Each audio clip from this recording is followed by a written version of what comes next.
Hello, everyone. This is Tommy at World at War Comics, and today we have another fantastic podcast. But before we get into that, we want to remind you to please hit that subscribe button. Make sure you hit that like button. We really want to bring you more and more interviews, and obviously that helps out the algorithm and allows more people to see our videos. So hit that subscribe for us. Also, today's podcast is brought to you by Cien Chilies, the best hot sauce you will find. Go to CIENCHILES.com. Use comics at checkout, and you'll save 15%. It is also brought to you by Comic Crusaders. That's right, ComicCrusaders.com. If you want to know anything and everything that's going on in comics and movies, even in music, go to ComicCrusaders.com. I'm also a writer for Comic Crusaders, and we're constantly looking at new comics and bringing that information to you. All right, back to business. World at War Comics podcast brings you today Harriet Tubman Demon Slayer. This is by David Crownson. We've been going back and forth for a little while. I'm so excited that we've been finally able to bring him here. You are looking at one of the most successful comics in the last year. We'll get into the reasons why with David as we jump in, but this comic book has been on fire. It was self-published by Kingwood Comics, which is his company, his publishing company. It just got picked up by Massive. You could go in your comic book stores and find it now. If you're not finding it, you could certainly ask your LCS to make sure that they bring this in. You will love this comic book. The art is great. The story is even better. The art was done by Kirtland Ellis. So yeah, check it out. Without further ado, here is David and I. Thanks, everybody.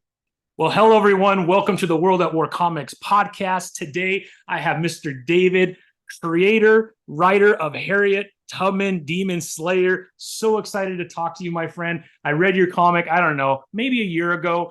And I think about a few months ago, we started talking a little bit back and forth. I'm so glad I was able to get you on, David. Very excited to talk to you, my friend. How are you?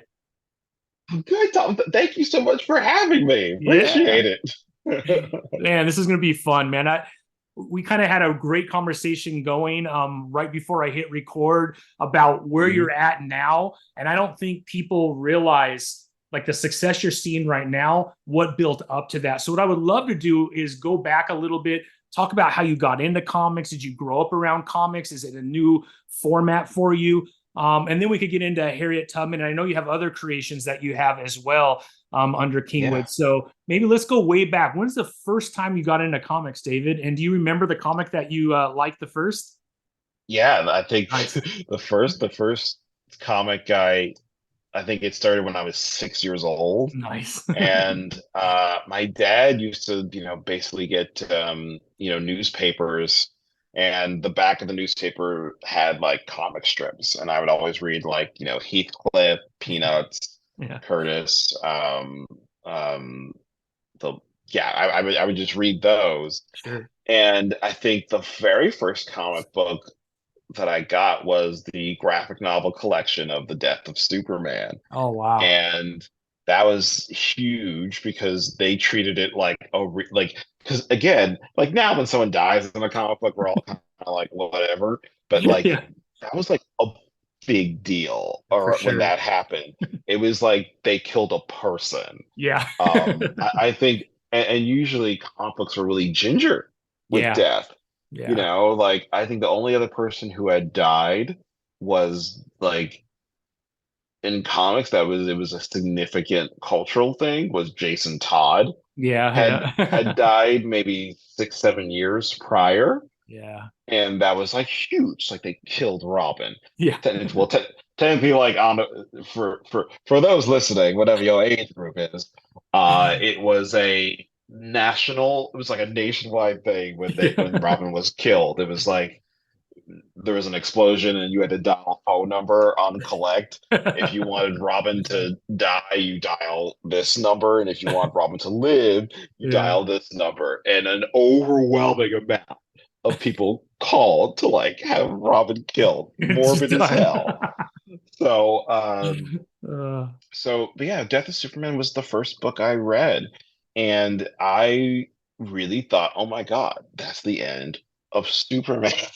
I was six, and it's a very violent book. I think yeah. Yeah. my dad got it for me because I think this is back when comics made millions of dollars Yeah. a year, and it was going to be a collectible, but I Yeah. messed it up because I read that book Yeah. like from chapter 1 to chapter 7 Yeah. of just Superman getting into a fist fight with Doomsday. Yeah. Yeah. But yeah, that was my intro, and thought, oh man, this is the end of Superman. Damn, I can't believe like we're never gonna see another Superman comic book. And then, I'm like, oh, what's this? Lois and Clark, the new adventures of Superman. What is this? Yeah, I was exactly. like, oh, this probably takes place before he gets Yeah. killed, Exactly. obviously. Like, because this is obviously a biography, a prequel, because Yeah. Superman's dead. They're not gonna make any more Superman comic books because he is Yeah. dead. But yeah, that was my very first comic book that I read. Yeah. Loved it. Um, and then I got into, I think Spider-Man was next. Yeah. Um, and then Batman, I was more of a Batman film fan than a Yeah. comic book fan. Yeah. Um, yeah, yeah, and that's kind of what got me in. Hmm. Was Superman, Spider-Man, Batman, and then Daredevil. And going all the way into my teens, where I used to work double shifts at my town grocery store Hmm. just so I could buy multiple comic books, because I think like Brian Michael Bendis was doing his Ultimate run Yeah. and Yeah. also doing his Daredevil run. So Yeah. I was like, we're making $7 an hour Yeah. at ShopRite. ShopRite. And I know ShopRite. yes, yes, yes. And like, if I work a double shift, it's $9.25. Um, $9.25. So Yeah. it's like, okay, I need money so I can buy a PlayStation, Yeah. go see Spider-Man, uh, and then I gotta find out what happens in Ultimate Spider-Man, Yeah. and I gotta buy my Daredevil alias. Yeah. But yeah, I was like a Brian Michael Bendis head Yeah. Yeah. I like mean, throughout my high school years. he's definitely in that legendary area of writers for sure. I mean, Oh he's yeah, oh accomplished a yeah, lot. He's accomplished a oh lot. yeah. Especially like during that time with his Spider-Man run and with his Daredevil run, and then his creator own stuff with like Yeah. um what is it, with Powers and Hmm. Torso, Yeah. and Alias was like my favorite. I loved that comic Yeah. book. Still love that comic book. Yeah. Yeah. Jessica Jones, love it. So Yeah. good. Uh, Great dialogue, great art, great Yeah. storytelling. Um, yeah, and I think J. Michael Straczynski with his Hmm. Spider-Man run too. So Yeah. I was like buying like double Spider-Man. Like the 2000s were my like Spider-Man years. Yeah. Yeah. Because it was like seeing Spider-Man in theaters, Yeah. buying Ultimate Spider-Man, Brian Michael Bendis's run, buying the Amazing Spider-Man run from J. Yeah. Michael Straczynski. But yeah, man. Yeah, that's what got me into comic books, and then I kept just buying comic books Yeah. and reading them consistently. Um, and still, well, hilariously, when I started writing comic books, Uh-huh. I wasn't buying comics as much, Yeah. which is weird. Like I remember the last the last day of the Kickstarter for Harriet Tubman Demon Slayer in 2016. Hmm. The last comics that I bought were Invincible Iron Man by Brian Michael Bendis, Miles Morales, Yeah. Miles Morales' Spider-Man run by Brian Michael Bendis, Yeah. and Superman American Alien by Max Landis. Mm. And then I just stopped buying comic books on a regular, like, Yeah. monthly basis. I think the only other comic book that I bought, and that I bought on a regular basis, was I I think I discovered, I never picked up Invincible when it was originally out, Hmm. but a lot of my friends, and not because I was like, yo, forget Oh, Kirkman. Kirkman. Yeah. It was just because like my budget could only Yeah. allow For like sure. okay, I can afford three comic books, and they are going to be, you know, Daredevil, Ultimate Spider-Man, Amazing Spider-Man. That's it. That's all. Yeah. That's all I can afford. Yeah, yeah. Um, but yeah, man. Yeah, I think 2016, no, 2018 through the pandemic, I Uh-huh. like bought the graphic novel collection of Invincible, Yeah. because it ended in 2018. Right. And so I was so busy with like making the comic book and putting a lot of my money into the comic book. Yeah. I literally would just rent it from the library, and I ordered my library to be like, "Yo, you need to buy this book," because I got the collection of Yeah. Invincible, and I was going through a tough time in 2018. Mm, Um, I had gone through a breakup, mm. and I had a TV deal that didn't go through with Harriet. Okay. Um, which it worked out perfectly. The people I'm Yeah. working with now are perfect for it. Yeah. And so I was going through like a lot, and I had a lot of writer's block, and was Mm, uh, at a job that I hated, yeah. and was not making as much money. And I owe a lot. Invincible has a special place in my heart because I had severe writer's block, wasn't motivated, and because you can have writer's block, but you can still be motivated to like put pen to pad. Yeah. But Invincible, yeah, I read that entire series, I think, in a summer, Yeah. and love everyone watching. Yes, the show is great. The show Yeah. does an amazing job adapting it, Yeah. but They do. that comic book is so So good. good. Yeah. No, by far. By far one of the Oh best yeah. things that come from Image in a long time, I think. Oh yeah. Like I am like kicking myself that I never picked it up. Yeah. Because it was they both were around the same time, and I remember seeing Yeah. the cover for Invincible, but I'd be like, "Hey, Ultimate Spider-Man," You know, you that's the know. only comic book I own the entire run from 1 to 144. That's the Really? only series that I own the whole thing of because it's definitely my favorite. And I don't know if you've seen the Marvel Select toys that came out too, the 7-inch toys that just came out Mhm. right after the first season on Amazon. They came out with some 7-inch figures through Diamond Select, the same company that makes the Marvel Select 7-inch figures. So yeah, it's I didn't want to cut you off, but man, Yeah, yeah. Invincible is amazing. The story is incredible. The character development is incredible. I mean, Robert Kirkman did an amazing. I think that's his best work, to be honest. I know he's Same. super famous for what's it called, Living Dead, or I Yeah, never got yeah, into it. What's it called? yeah. The Walking Dead. Walking Dead. Yeah, that was And I, never was my thing personally. Invincible was my thing with Robert for sure. same. Like I think The Walking Dead. I haven't really gotten into the comic books Yeah, as much. I'm mostly like most people have got into it because of the show. yeah, the TV show. Um, Yeah, at least like the first three seasons I think are solid. yeah, And then I kind of fell off from it. yeah. But yeah, like I think he does, he does Walking Dead because The Walking Dead is why, the company is worth billions of dollars It's now. crazy. It's crazy, right? Yeah. Well, yeah, because there's Walking Dead wine. Yeah, I know, I saw that. It's yeah. There's Walking Dead You know when you have wine. your own comic book wine, you've made it. Oh yeah, yeah, like watch out, everyone. I'm gonna do Harriet Tubman Demon Slayer, tequila, Chardonnay.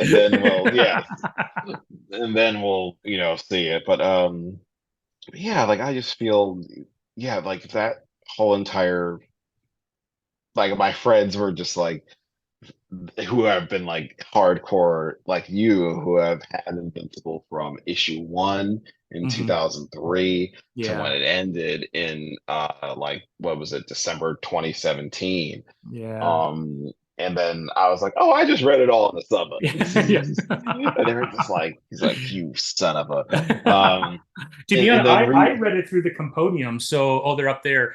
So that's how I read it, just because it was simpler, and I didn't want to damage my issue one because I didn't want to go through right. And then there's a few issues that are now worth a few $100s. So I was glad I never touched them. I just bought them, put them in there, but then I read them from the Compendium. So Compendium, I guess is how you pronounce it. But yeah, yeah, yeah, man. It is like I think my girlfriend got me the compendium for Christmas, Wow. which is like I think issues 1 through 40. Yeah, I think so. Um, Probably that. Yeah.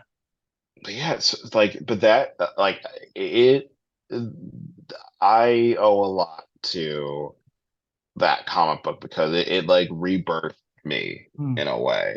It kind of brought you out I of that writer's block. It helped bring you out oh of that. yeah, Oh, oh really? yeah, That's it awesome. brought me out of my writer's block and also my funk.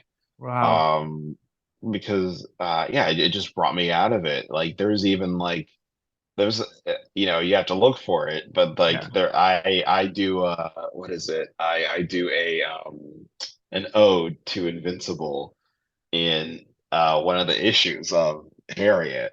I'll have to go back and It, read now the longer version that I have in the PDF to find it.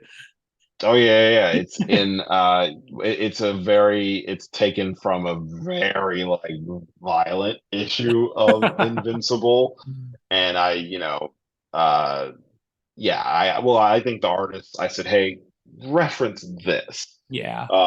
in my notes, and he, I think at first I said, make this the most epic thing you've ever drawn in my script notes. And then he was like, okay. And I said, here's the reference for it. He's like, Yeah. got it. And then Yeah. he drew it in one day. Oh, Um, wow. yeah, dude crushes it. You must have had fun Um, drawing that. oh yeah, he had a lot of fun. Dude Yeah. crushed it. He was amazing.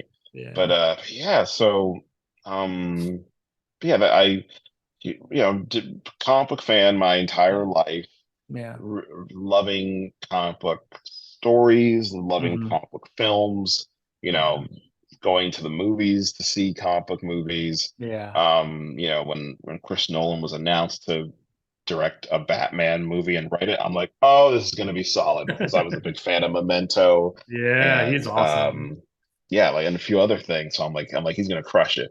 Yeah. And whoever is Batman, if they get this right, I remember being like I was like 16, 17. I was like, if they get this right, Yeah. they're going to take over. Yeah. Yeah. And it was like, oh, it's either going to be Josh Hartnett, Yeah. Christian. I think they had a whole bunch of names. This is like when I used to go to superherohype.com Yeah. and like comingsoon.net. And it Yeah. was like the top list for Chris Nolan's Batman movie are Josh Hartnett, Freddie Prinze Jr., Yeah. Ryan Phillippe, uh, Cillian Murphy. Really? I don't even remember those. Yeah. Yeah, Cillian Murphy, and the last was Christian Bale. Yeah. Did you have And a it was favorite out of that list? I wanted to be Christian Bale. Oh, you did. Wow. Then you I you I nailed it. I I wanted to be Christian Bale, and I'm like, too bad it's not going to happen Yeah. You'll never get it because right. I was like, this dude, the dude from because like around this time, like American Psycho is out, Yeah. Super popular. and it was like really popular, but I'm like, there is no way in hell they are going to let this dude who is crazy. Yeah. Yeah. 'Cause in my head, I'm just like, uh, because and they didn't do a good job. Like I still remember the announcement. They Yeah. had the thing they used for like everyone's images. For Cillian Murphy, they had 28 Days Later. They had images from that.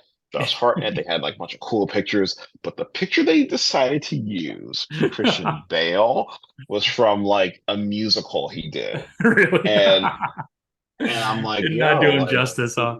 yeah, I'm like, why are we going at Newsies? Yeah. You should be using. There was a movie he did. I forget the name of the movie. It's a dragon killer movie. Uh-huh. He did it with the dude who played Jesus, Jim Oh, Caviezel. okay. So it was a dragon killer movie. I'm like, yo, that's the thing you should have picked. Yeah. But but yeah, Christian Bale, I'm like, there's no way he's gonna get it. Yeah, He yeah. is perfect to Yeah. be because this dude's gonna like become Yeah. Bruce Wayne. This dude is going to beautifully embody Yeah. like it's just right. He doesn't even have to act. It's Yeah, like it's there. yeah. Like there's just something like a friend of mine said he was an extra he was like a cop in The Dark Knight Rises, and he's like, dude, like I've been an extra in a couple of films, and I've worked on. Well, he's been in a lot of DC and a lot of Batman films, Really? actually. Yeah.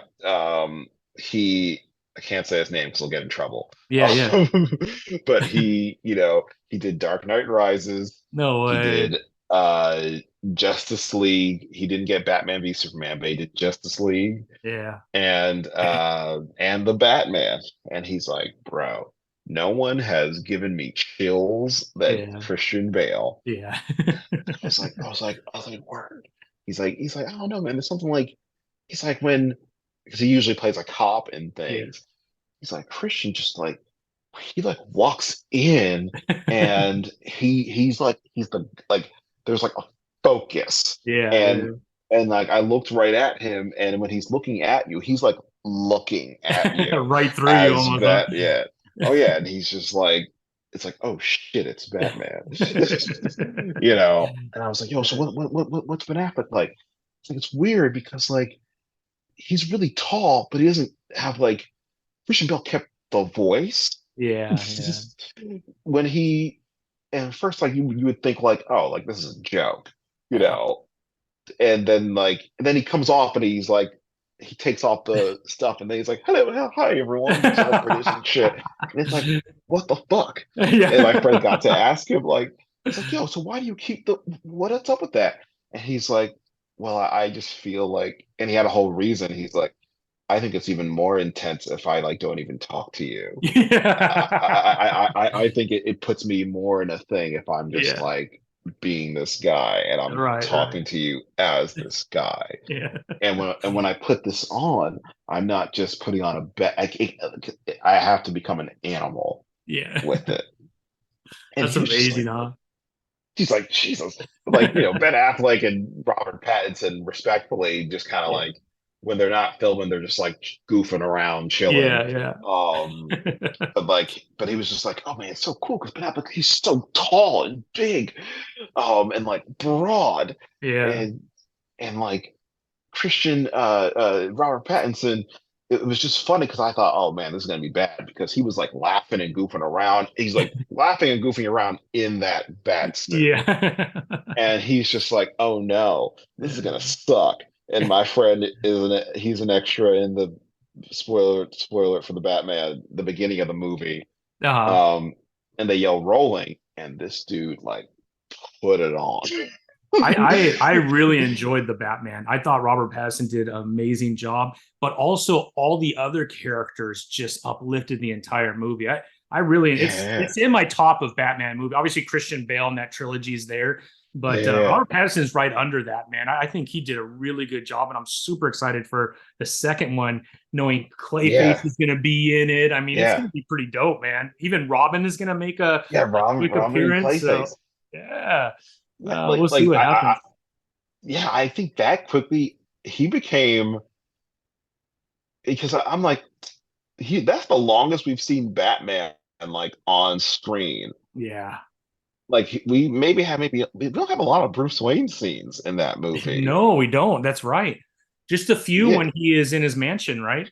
Just a yeah. few. A few when he's in his mansion, at the one at the funeral. Yep. Um, there's still enough because Robert Pattinson, but like it's the most screen time a Batman has ever had. I didn't even And think there's about that, but just, you're right. Yeah. yeah, and there's something about like, and again, no disrespect to Ben Affleck or any other Batman prior, but like, if I see, there's something about his Batman, it just didn't feel. It felt like, oh, okay, Yeah. like this is a real thing, and it belongs in this reality, Yeah. and it didn't feel like, um, and also they did a really good job of like if I was a criminal, I don't know why I've been thinking about this all like for a while. Like if I was a criminal and I saw Robert Pattinson's Batman like walking down the street and I was starting some shit, I'm like, oh, I can take this guy.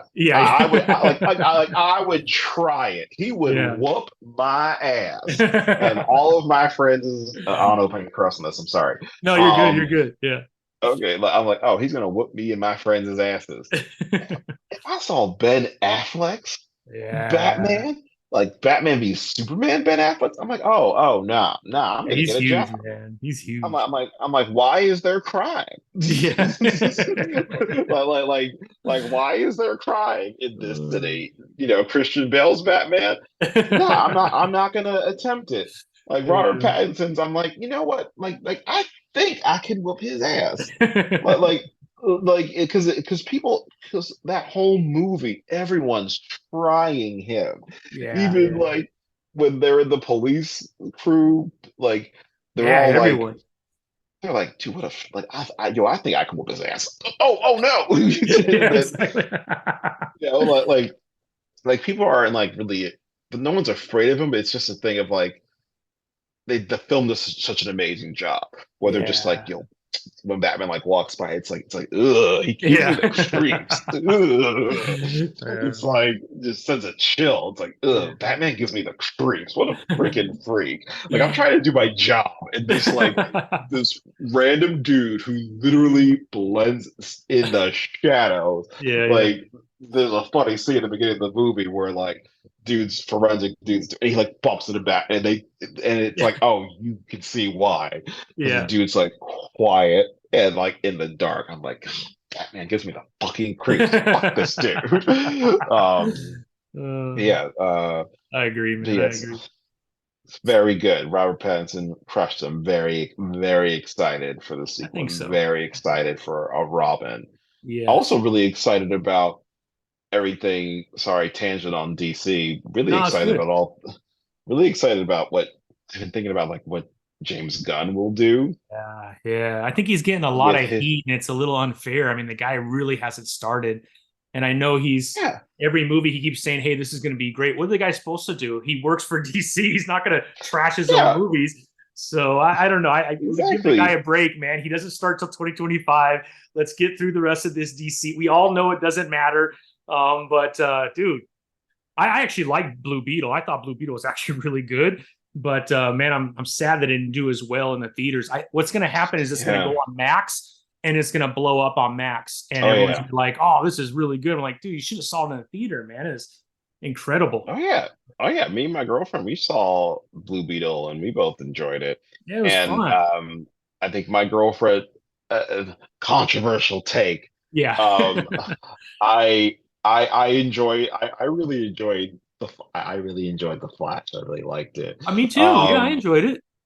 it, I think the it CGI is what kind of oh got yeah. people like, what is going on, man? This is really bad. And then they came out and said, "Yeah, we tried to make it bad. That way it matched it." Like, come on, guys, come Oh, on. yeah, it's like guys, full of shit. Yeah. Which is weird because it's like you're $1 billion company. Like you've had this movie's been done for a Yeah. while. Long time. Movie's been done since 2020. So And they like, actually did a lot of retakes of several portions of the movie too, right? They went back in, I think, yeah, 6 or 7 times. So you had a yeah, lot of time to fix that, man. exactly. Like they went back to, I think they went back and reshot like some things with Michael Keaton because they couldn't. Yeah. I think it was in the middle of COVID, so they had Okay. to be Yeah. like they had to like stop filming and then they had to go back to finish all Michael Keaton Batman stuff. No. Okay. They filmed all his Bruce Wayne stuff and him in the suit, and that battle sequence. They had to go back and do it. Yeah. So I'm just Yeah. like, and then they had to go back. Allegedly, they shot two endings for that Batman ending. Oh yeah. Yeah. I heard that. There's one. There's one. The original one is it's Michael Keaton comes out and he's like, "I'm back. I didn't Yeah. die." Yeah. Um, and then they're like, you know, we're changing this. So now it's going to be, we don't know what we're going to do. Let's Yeah. do one. Let's do one to be for fun. And Yeah. that was George Clooney, which I hated. Yeah. Um, He's only, arguably only the worst Batman too. I mean, a lot of people put him at the bottom of Batman's too, he's which was weird, and right? I heard they went after Christian Bale and he wanted no part of it. Oh yeah, Christian Bale wanted no part of it, and allegedly they've done one with Robert Pattinson. Oh, really? And they cut that one out? Yeah, that one's completely like won't see the light of day because Matt Yeah. Reeves is like my Batman doesn't play well with others, which I don't like Yeah. because I'm like if it was me running the studio, I would be like, hey, listen, Yeah. this is called DC Comics, Yeah. not Matt Reeves Comics. Yeah. Yeah. So your Batman does whatever the hell we want. Yeah. Like I would have done that, but I think James Gunn was being really respectful and just was Yeah. like, I kind of want to do a Damian Wayne thing. Yeah. Like he expressed like he's like my favorite run of Batman comics is the mid to late 90s into the 2000s with the Bat family. Yeah. Yeah. So he's always wanted to have a Bat family like film series. Yeah. So, That Matt would be Reeves will cool. do, yeah. So I think this next Batman Brave and the Bold is just going to be, a Batman who's in his mid to late 30s, Hmm. who's been Batman since he was 25. You Yeah. know, he's had a Dick Grayson who's been Robin and is now Nightwing, and I mean, he's had a Jason Todd who's died, maybe will come back, but yeah. he's had Jason Todd who's died, and they better not skip Tim Drake. I hate that shit. I Yeah. hate when people. The only thing I hate about um the only thing I severely hate and dislike about I love Damian Wayne, but what I Yeah. hate is they just act like Tim Drake doesn't exist. Doesn't exist. Yeah. Or Tim Drake is just like, okay, we're just gonna like make it that it was Jason Todd. Jason Todd died, and then Yeah. Batman was alone. Then it's like, oh, I have a son. Yeah. It's like, no, Tim Drake is so cool. Tim Yeah. Drake Yeah. is awesome, Yeah. and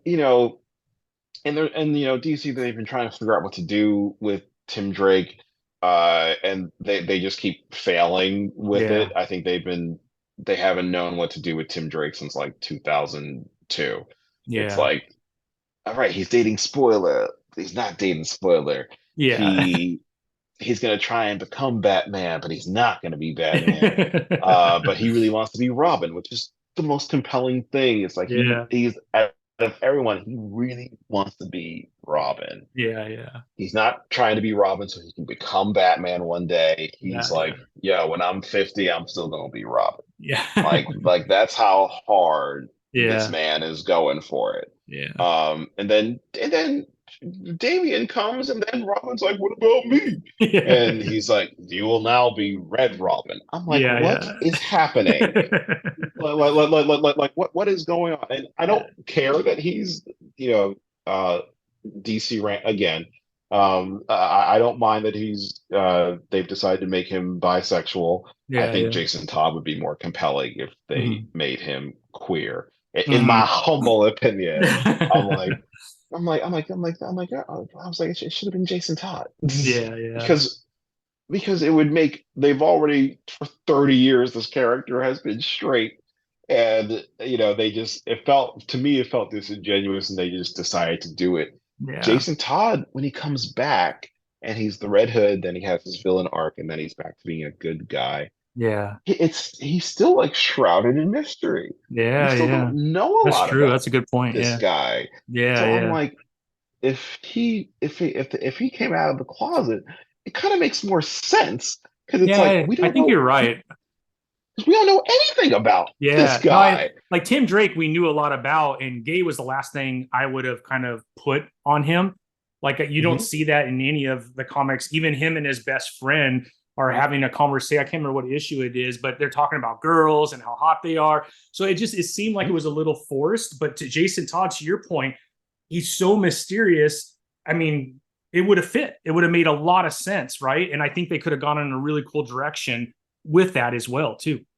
I agree with you. Yeah, Yeah, it makes a lot more it sense with him. makes way Yeah, more way more sense sense. Yeah, because because you don't he's have never this had history. Like there's a gap that a lot of us don't know what happened, right?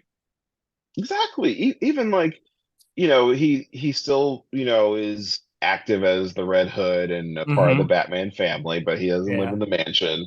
Yeah. Yeah. He's like, yo, just Loner. call me. Yeah, he's a loner. He's a So loner. it's Yeah. like no one really knows about his personal life. Yeah. It's Jason, we've seen this man go through like three different women. We've seen Yeah. him in multiple relationships and in the future. Yeah. And Yeah. and it just kind of like it's like they just did it just to do it. Yeah. And I'm like that whole time I'm just like they just don't have anything else to do. So it's like they just pulled a rainbow out of their asses and was like, yeah, I'll be figure it honest. out. I think that's been a little bit of a problem with both Marvel and DC. And you're a writer and a creator. Um, when you have a character with so much history, and you're searching for what that next story is going to be, when you have 80 years or 50 years or 30 years with the stories, that's a lot of pressure, I think, as a writer to come up with something different while you're still staying to canon to a certain extent, right? You don't want to get too far away from that. Yet you got to create this world that's a little different for this character so it's interesting enough so that people can say, yeah, it aligns with where this character has been, but the story is really amazing. So then you get a lot of these Yeah. creators that I feel bad for them. I don't know if I would want to Oh write yeah, yeah. Batman, right? I think that would be really hard, or you know what I mean? So I some of these newer things that they've done have really flopped. And I think there's just a lack of creativity. And I don't blame anybody. I just think that's very hard to do. Like it takes a special, unique Oh yeah. person to be able to create a story in that situation, I think. Oh yeah. Like I think like I've tried out for those jobs Yeah. and sometimes they haven't turned out into to be anything. Yeah. Yeah. Either because Harriet was still a brand new thing and I wasn't maybe in the next 2 years maybe I'll get Yeah. hired to do For something. sure. For sure. But like um yeah, it's just really because you have to I think because everyone's trying to say let's give them new powers. Yeah. Yeah.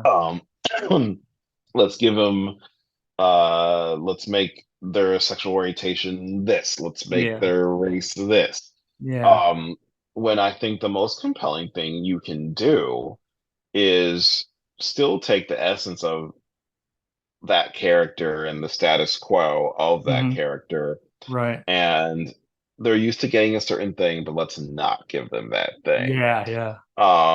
Or how can we tell the same thing but make their life worse? Like Yeah.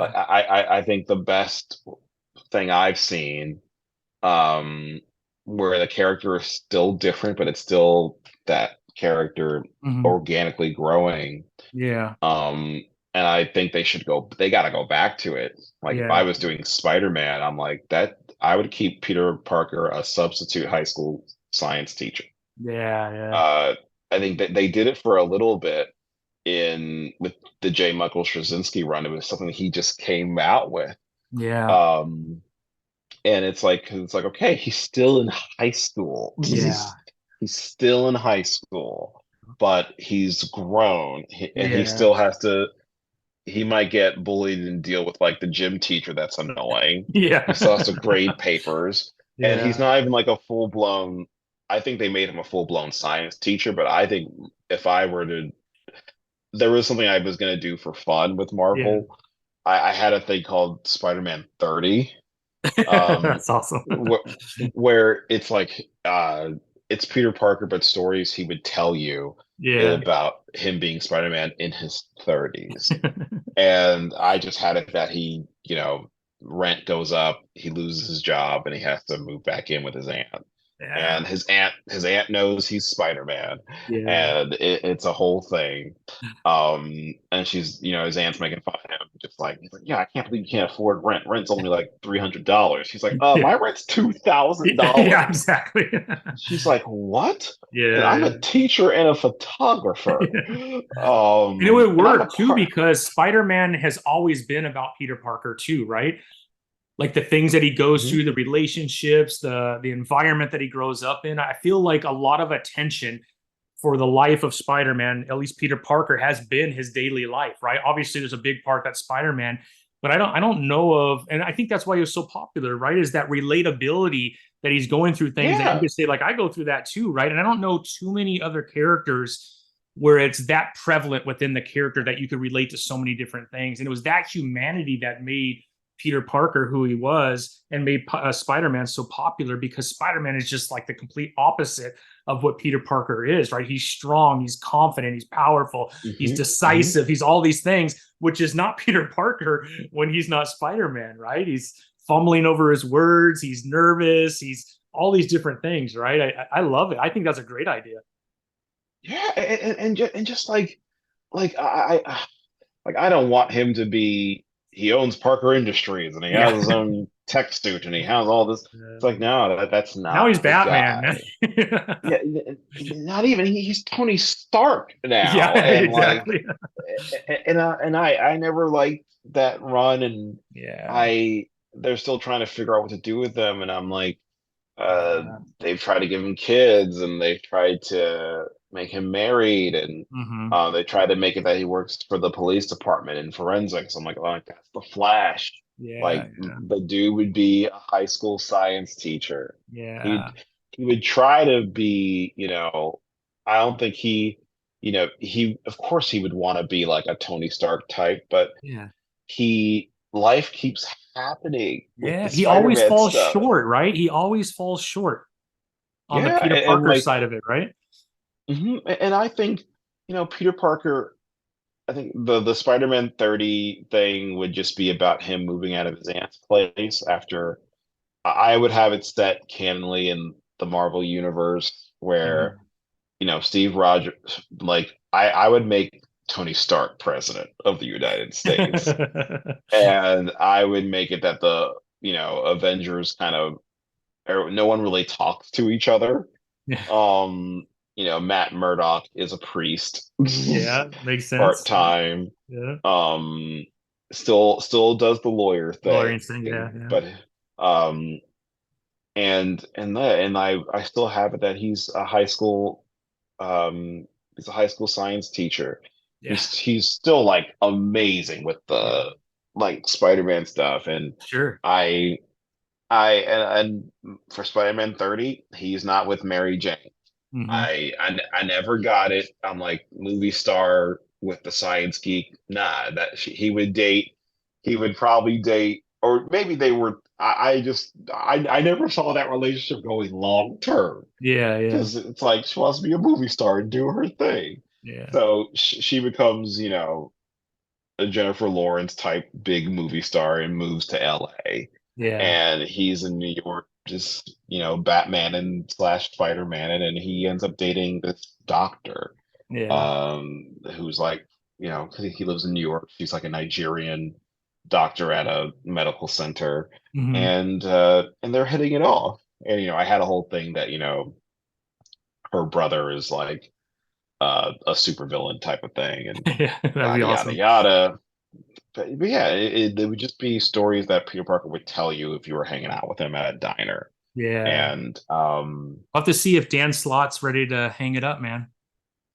oh yeah, it's like Dan, He's been on it for a couple of Danny. years, right? How long has he been on the current run? It's been a He's while, been right? on. He's been on again, off again with Spider-Man Yeah. since 2009. Been a while, yeah. and, and then he left, and then we all kind of partied for a second. Yeah. Then Chip Zdarsky and a few other people jumped in, and Yeah. then he did Fantastic Four and was chilling out, and then he came back again. Yeah. Super nice guy, but Yeah. Yeah. It's not my favorite Spider-Man writer. Like he has same. the Spider Boy, which is really Kari Andrews' character, Erratic. Have you ever read Erratic? No, I haven't read it. Absolutely love it. It's through AWA. Kari Andrews did the art, and he is the creator of it. I actually had him on the podcast because I'm such a big fan of Erratic, and I begged him to come on, man, and he came on. But it was awesome, man. And so check out Erratic. They did a 4-part series, and he came back with a 5-part series, or vice versa. I think it was 5 and then a 4. And the last series came out at the beginning of this year. And if you look at Erratic and then you look at Spider Boy, they look very similar in a lot of ways. So I was just like, man, they just took. I mean, Kari Andrews is the artist, so I'm sure he he made it very similar. But I'm like, man, that's erratic. You see him? Oh, hell yes, they And then if you made read the this. comic, man, the character itself, he just got into high school. He's like in ninth grade. I just love him, man. It's just such a cool character. And what's great about Erratic is he has superpowers that last 10 minutes a day. So, and all these things are happening, and he has to pick and choose when he wants to be that hero because he only has 10 minutes to save whoever he's going to save. So, here's this young kid that has to make these huge life and death decisions. It's awesome, man. It's such a good comic. Oh yeah, this is definitely. Oh yeah, this is definitely because I've You're seen gonna the love it. Spider Boy You will love it, David. costume. Yeah, you will love it. I promise you, man. Check it out. They just came out with the graphic novel of it, so you could just pick up the graphic Spider. novel. Yeah, And that is Kari Andrews definitely. is such an amazing artist, man. I love him. Such a good artist. A lot of Oh good my Canadian goodness. writers and artists, man. Oh yeah. Oh yeah. I have. Wow. Upgrade on. Sorry, I'm like looking at all this now. Yeah. Spider-Man's sidekick has a huge upgrade on Peter Parker's spider sense. What? Yeah. This is erratic. They just got rid of his hoodie, Yeah, exactly. and and it's like, and so I think they're just making this Spider Boy because, uh, wait, is this Spider Boy? Is he? What is his ethnicity? I'm not sure.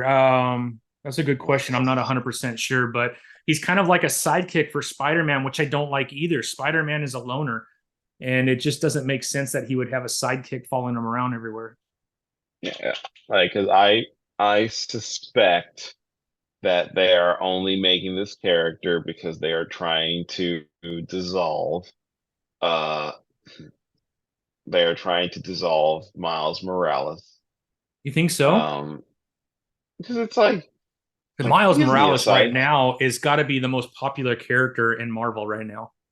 Yeah. And with the animated series, which is probably my out of the last 2 years, probably my favorite superhero movie.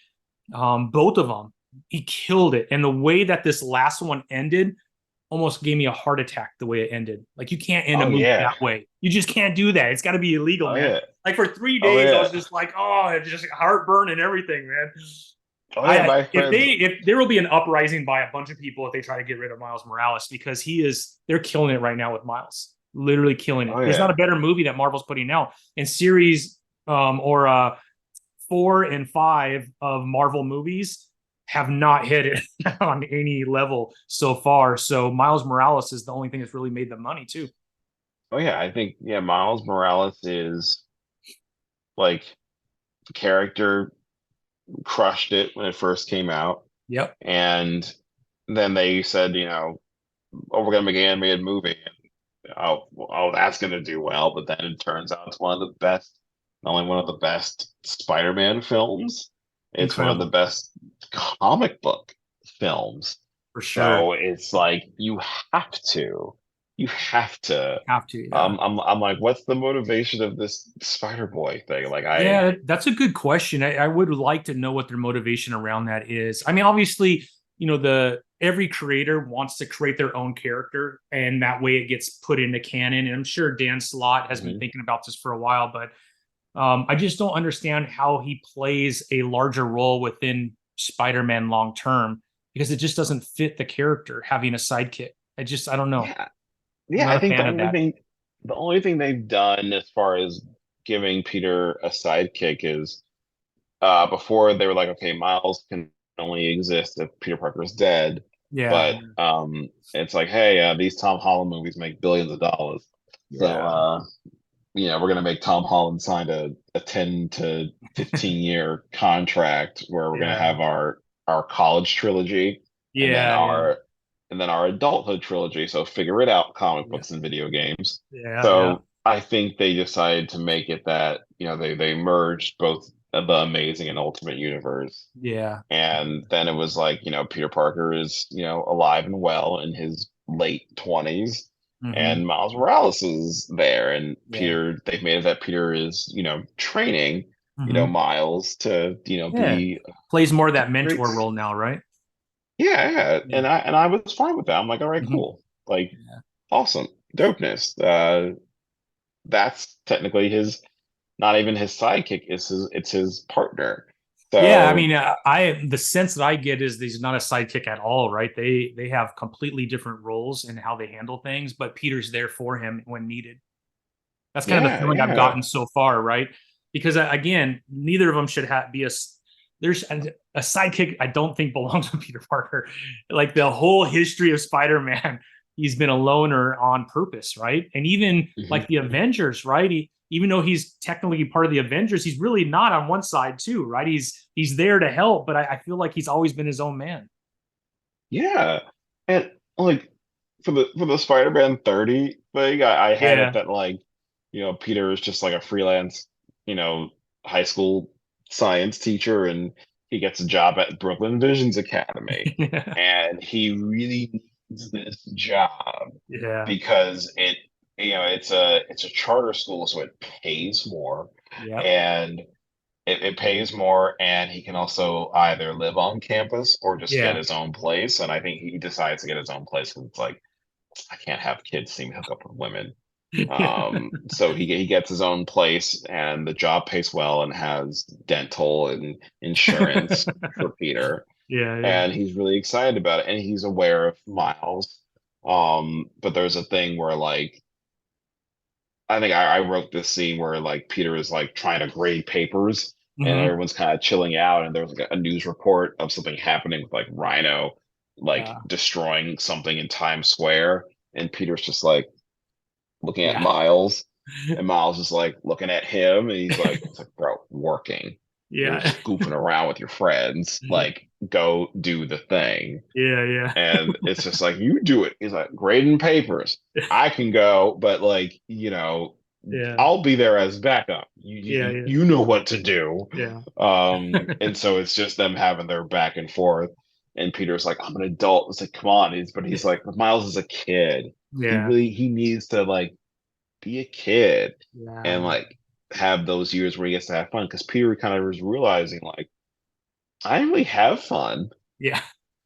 Like, damn, like, and he's like, I feel good about who I am, but like these Yeah. decisions that I've made that my life choices have been made by a 15-year-old kid.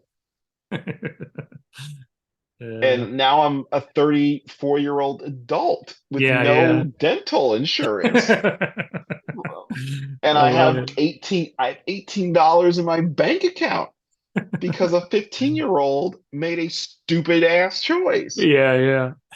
I want Miles to have a life, but like, dude, I got rent to pay. Yeah, yeah, exactly. Um, and I got papers to grade before the winter break. Uh, so it's like, dude, please put it Yeah. on. It's Yeah, 30 yeah. minute out of your day. And Yeah. it's like, but 30 minutes can also impact him for the next like decade of his life. Good point. Because, Yeah. again, like, Peter's in his 30s and he's been Spider-Man since he was 15, Yeah, yeah. and like, what does that do to him, and how does that weigh him down? But how does that also make him lighter Right, and right. having that inner peace? Yeah. But yeah, I have a lot of like cool Batman, Superman, Spider-Man stories. I love it. I love Um, it. cool Batman story, but I don't think they'll. Uh, from what I've heard, I think DC, they judge you based on how you write Batman. Mm, Um, and I don't know how they judge writers for Marvel, but for Marvel, they judge illustrators on how they draw Spider-Man. really. Yeah. And I think the editor just said, like, we want to see how patient you are and I how wonder what much you that pay. standard of Spider-Man is. You think it's Todd McFarlane, the time that he was there? Is that the standard of Spider-Man that they have to kind of get to in order to move on to other things? It's Todd McFarlane and Mark Bagley. Mike Bagley too. Sheesh, yeah. Yeah, those are the ones they kind of like. This editor Yeah. told me, it's like, because it's like it's the detail of the webbing, it's the Oh detail of yeah. the expression, It's And the detail of the hands yeah, are the so amazing. Yeah. composition Yep. and how you set up an action sequence Yeah. because we've seen everything Yeah. with Spider-Man. So it's like, how are you going to make it interesting? Yeah. And how are you going to make it different in your own thing where you're not just carbon copying what someone Mhm. else did? And an artist who I worked with on issue 2 of Harriet Tubman Demon Slayer, Joey Vasquez, Mm. he he worked for Marvel as a promo artist and he did lots of their ads Oh, cool. and he could never get a Marvel full-blown comic book. They never gave it to him for whatever reason. I think because they're very like gatekeeping and like Yeah. we but then he did my comic book. He did issue 2 of Yeah. Harriet and he crushed it. Like dude nailed it. Yeah. And after he did issue 2 of my comic book, you know, mysteriously, he Yeah. um, got asked to do X-Men for 8, I think 9 pages of a flashback in X-Men Blue How number cool is 8. that, man? Yeah, and he crushed it in Yeah. that issue. And then they were like, okay, let's have him do a Marvel team up with Ms. Marvel and Spider-Man. Dude killed it. And then he signed an exclusive with Marvel for like a decade, Oh basically. my gosh. Oh yeah, because Wow. he was supposed to do Harriet Tubman Demon Slayer issue 3. Oh no. Um, Yeah. and I it took me a while to raise money Yeah. for issue 3 of Harriet. Yeah. And by the time I got like the funds together, and the Kickstarter and everything together, I was also getting out of my funk. Yeah. He was like, "Hey man, I would love to, but I'm kind of like I can only do Marvel stuff till like Um, 2026, oh wow. and I'm probably gonna re-up on this deal because now I'm doing animation for Marvel." Oh, I mean, good for this guy, right? I mean, Oh that's yeah, oh pretty yeah. awesome. But I know, like, losing an artist is just like ripping a portion of you out. It's Oh so yeah, oh yeah, painful, oh man. yeah. It was pain. He Yeah. is. If you read the full blown, it's. I love every artist that's done work Yeah. on Yeah. Harriet Tubman Demon Slayer.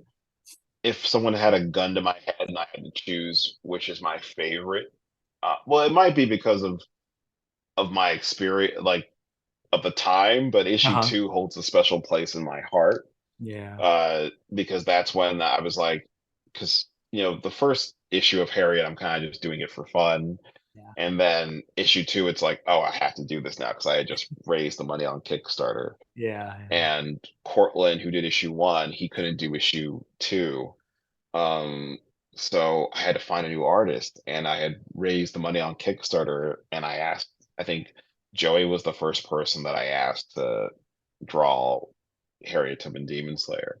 And issue 1 wasn't even done yet, and he just said yes immediately. Oh wow. And then he was so fast and very professional. Like I Yeah. think it's a short issue. It's like 24 pages, Mhm. and I think he was done within less than 2 months. Oh wow. And I think he was actually done sooner than I thought he was going to be done. Like he was done, I think he was like on page 10 2 weeks into like getting the script. Oh really? And he would like he would do 2 pages a day. Wow. That's And incredible. it was just wicked fast. Yeah. Yeah. Um dude was just moving. Like he like was flying through. And I was like, man, I was like, because I started to run out of money during the Kickstarter. Yeah. Because like, with Kickstarter, they never really tell you how much like things are gonna cost. Yeah. And like it's usually depending on the comic, it's never enough. Yeah, Like, it never is. you I know, think people don't realize how expensive it is, especially if you're not an artist yourself. Like a lot of people I know, they do the writing, they do the art, the coloring, and I mean, if you have mhm. that skill set, you're in good shape. But I don't have that, and it sounds like you probably can Same, draw, but same. not enough to do a comic book, right? It Oh gets yeah. expensive. I mean, I don't know. You don't have to get into the details of how much you're paying per page, but it could be anywhere from $3,000 to $6,000 an issue, depending on how many pages. And that's why I try to tell people, like when people are doing Kickstarters, the reason why they're doing Kickstarters is that's just the art. That has nothing to do with printing costs. It has nothing to do with shipping costs. All the stuff that you have the Geminis to send them out, like it's crazy. Like you could easily drop 8 grand, 10 grand on a comic. So yeah, On a single comic, on a because it's single comic. like you I know for at least for Killer Bee, Yeah. which is one of my other comic books, I'm paying I'm paying someone to do the pencils and inks Yeah. on the characters, and then Mm-hmm. I have to pay someone to do the background Mm. because Matthew Reyes, who's drawing Killer Bee, his talent, he just straight up told me, he's like, hey man, backgrounds aren't my Wow. forte, especially when it comes to cities. So I have a partner that I work with who draws backgrounds. So I have to pay his background artist, Mm. who Yeah. also is great at drawing vehicles too, because there's like a big car chase scene.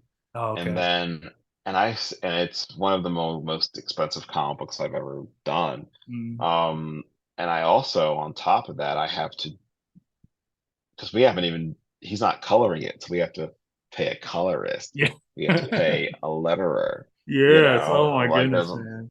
so it becomes like a really like expensive comic book. Yeah. Um, but yeah, but yeah, man, Joey Vasquez was just really fast, and Mm-hmm. he was like, "Hey, I think you should hire this guy to color," and they both worked beautifully together. And I wanted him on issue three, because Yeah. issue two was a much longer comic book. Mhm. I only like cut it, for the graphic novel, issue two ends on a cliffhanger, Mm. and I only ended it there because first of all, I was running out of money, Yep. and then I'm like, wait, this is the best place to end the Yeah. comic. Yes, I'm out of money, but this is this is the best place to end Yeah. this story. Like it feels like, oh, this is a good way to end the issue, and then make you wait till issue three Yeah, I comes love it, out. man. I love it. I love it. You know, Well, yeah, let's talk a little bit about that process, right? So you said 2017, 2016, 2017, you wrote the story, you started to really develop at least Harriet Tubman, right? You create your own publishing company, which is Kingwood, right? That's the publishing name that the comic is done under, right? And then Mhm. right? And then you start to shop it around once the entire series is done. Does that make sense? Am I on track?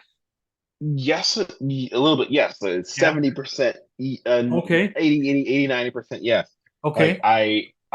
at first when I got the idea for Harriet, like I thought it was going to be like an easy thing to find a comic book publisher, Yeah. Yeah. because I didn't know anything about the publishing business. I just knew I had an idea for a story and I thought it was Hmm. fun and cool. And a lot of people, it was tracking with a lot of people.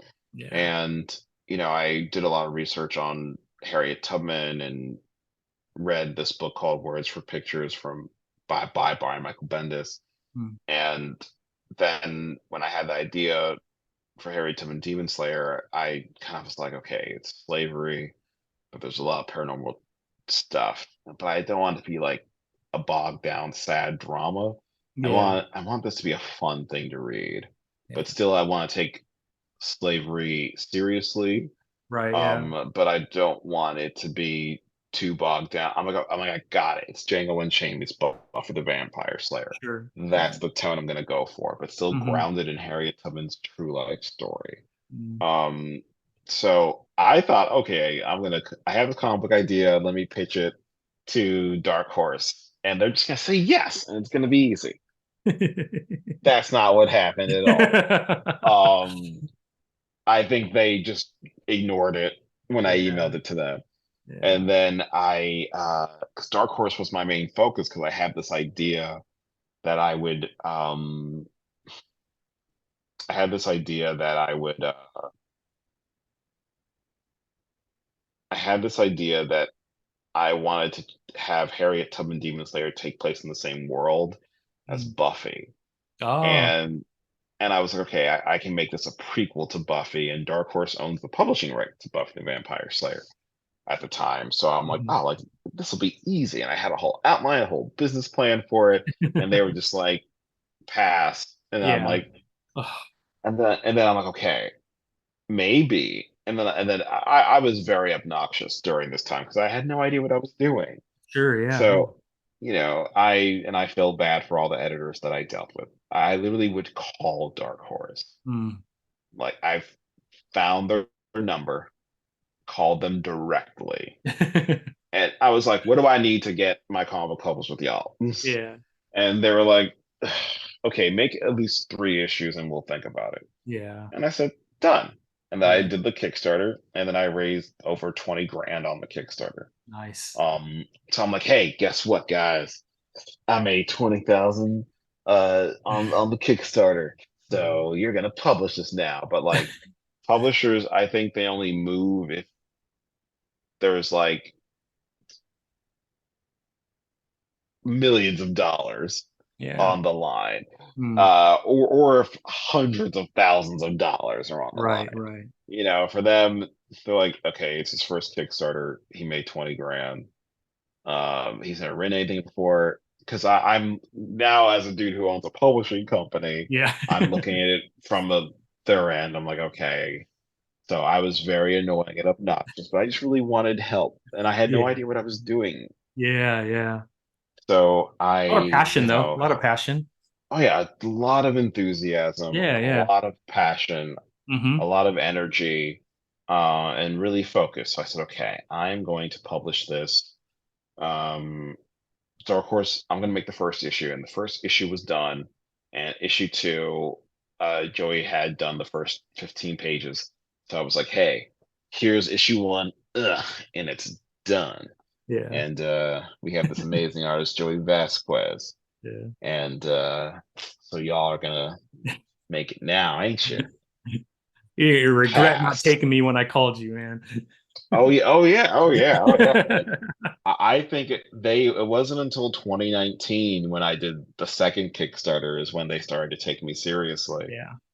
And then it didn't work out with Dark Horse. Hmm. So I think at the time uh I ended up publishing with another company, a small company, that let me own the rights to the book.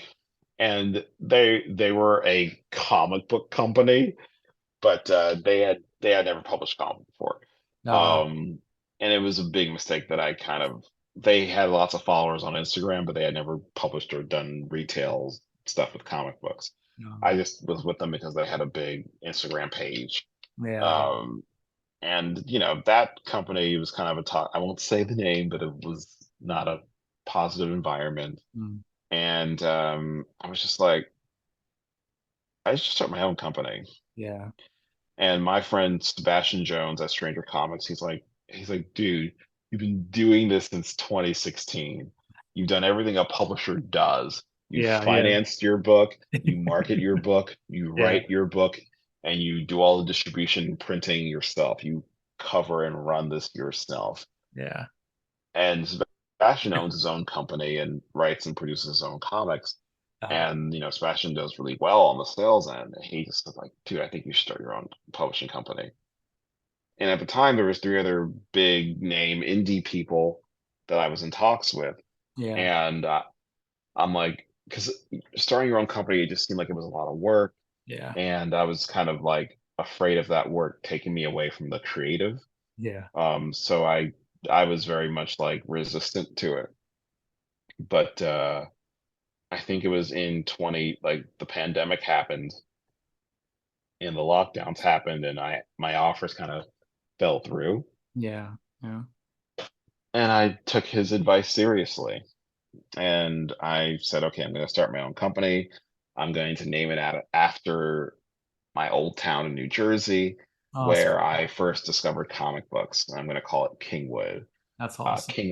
Kingwood Comics. And uh, and within like 2-3 months of me starting Kingwood Comics, I, Sebastian, he ended up, he got his catalog of comic books produced to be a TV series on HBO with Prentice Penny as his producing partner. Wow. And they developed such an amazing working relationship. They were going to produce and develop film and TV shows based off of adapt comic books.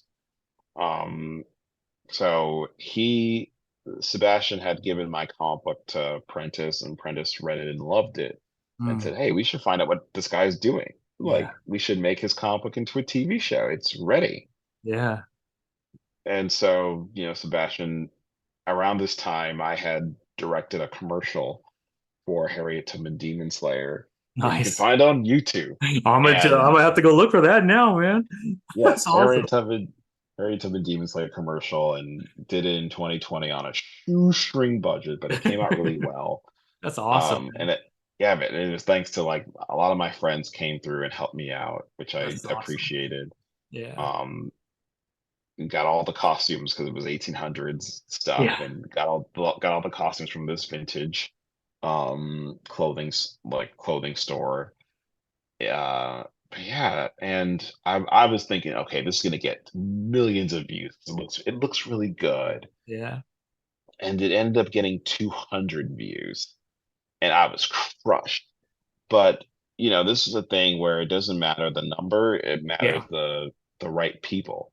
So Yeah. out of the 200 views, the people that saw it were, Prentice Penny, That's so cool. Sebastian's, and some folks that they were a few Netflix people, Wow. and it was just a thing to me of like, if I'd rather 200 effective people Yeah. Quality over view quantity in this something, case, man. And you got quality, it sounds exactly, like.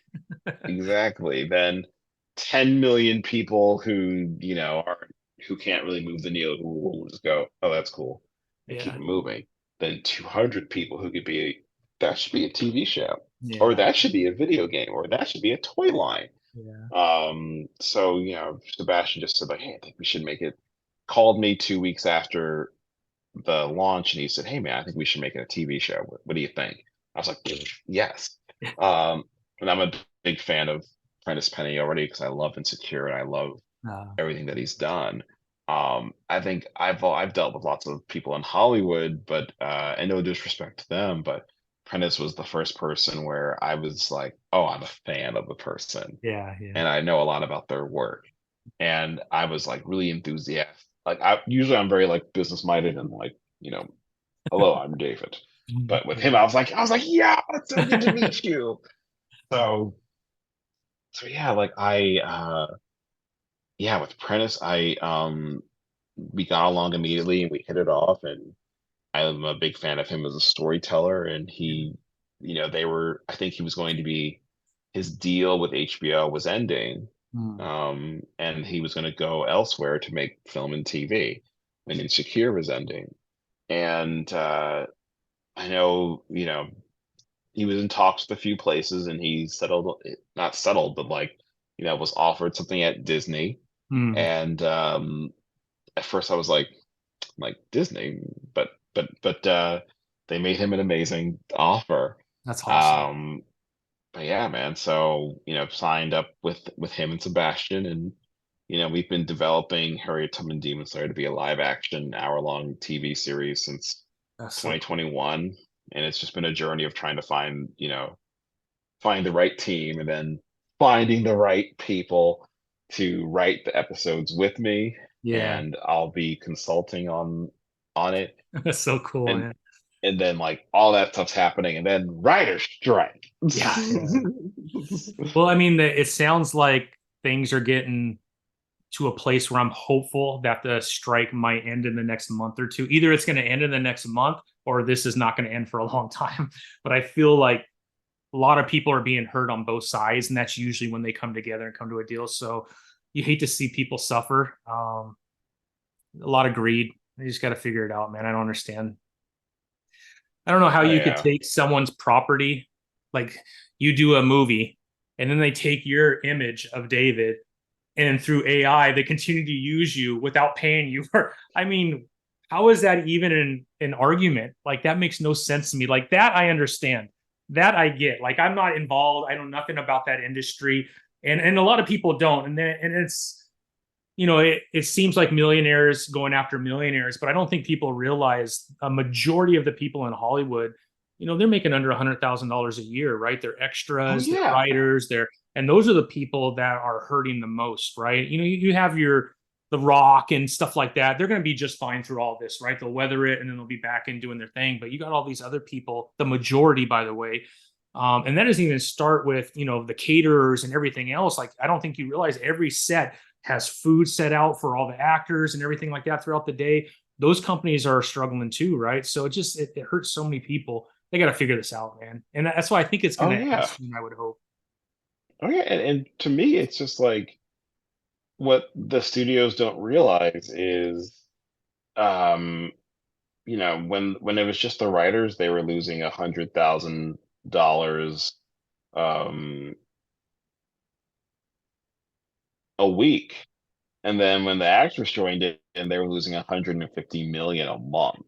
Yeah, yeah. And if they just if and at first they didn't care because it's like, oh, we can just do it as a A tax write off or write-off, something. like Yeah. an emergency. But they're realizing now, oh, we don't have any content for Yeah. 2024 and 2025 and 2026. The longer this Um, goes, the further out we don't have anything, right? Because they can't just start tomorrow and then they're producing stuff for 2024. They've lost how many months now, right? oh yeah, they've lost like a whole summer, Yeah. and they're potentially are going to lose a whole entire fall like quarter. Yeah. And I just think, if they just pay us 2% of the $11 billion they make a Yeah. year total, Yeah. that means that every studio total together pay it's $600 million, Hmm. and they actually gain money Yeah. Yeah. from paying people what they deserve. It would be like I have $500 in my bank account, and actually no, it's like I have, let's say I have 6 grand in my bank account, Hmm. and there's probably like 1,000 people that are like, hey David, if you give $100, it feeds all of us. Yeah. Yeah. And I'm like, I want to give y'all $5. It's like You guys can share a that's fry, man. You're good.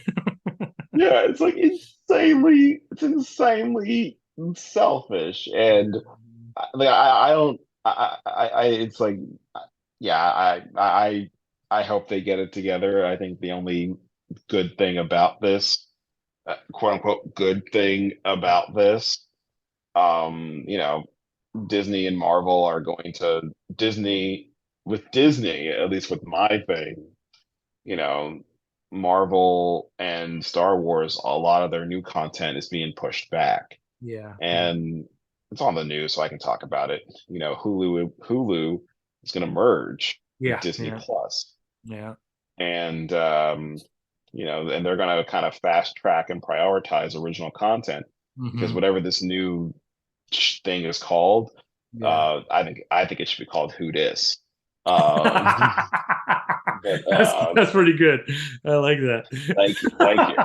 Um, Don't say it like, loud. They'll just take it, man, and run with it, man. Make sure you get oh no, yours. I have already paid for the trademark. They want it so badly. No, but like I think it should be called Who Dis, and but they're prioritizing and fast tracking original content Yeah. over at Disney. And then at first I was like, when I saw that, I was like, man, that's terrible. Then I was like, wait, I'm original Your original. content. That's you, David. I That's you. was like, wait, that's me. Harriet Tubman Demon Slayer isn't a Marvel show. It's not a Yeah. Star Wars thing. It's a Kingwood David thing. Yeah. So, so yeah, that's kind of Yeah. so that's my fun news.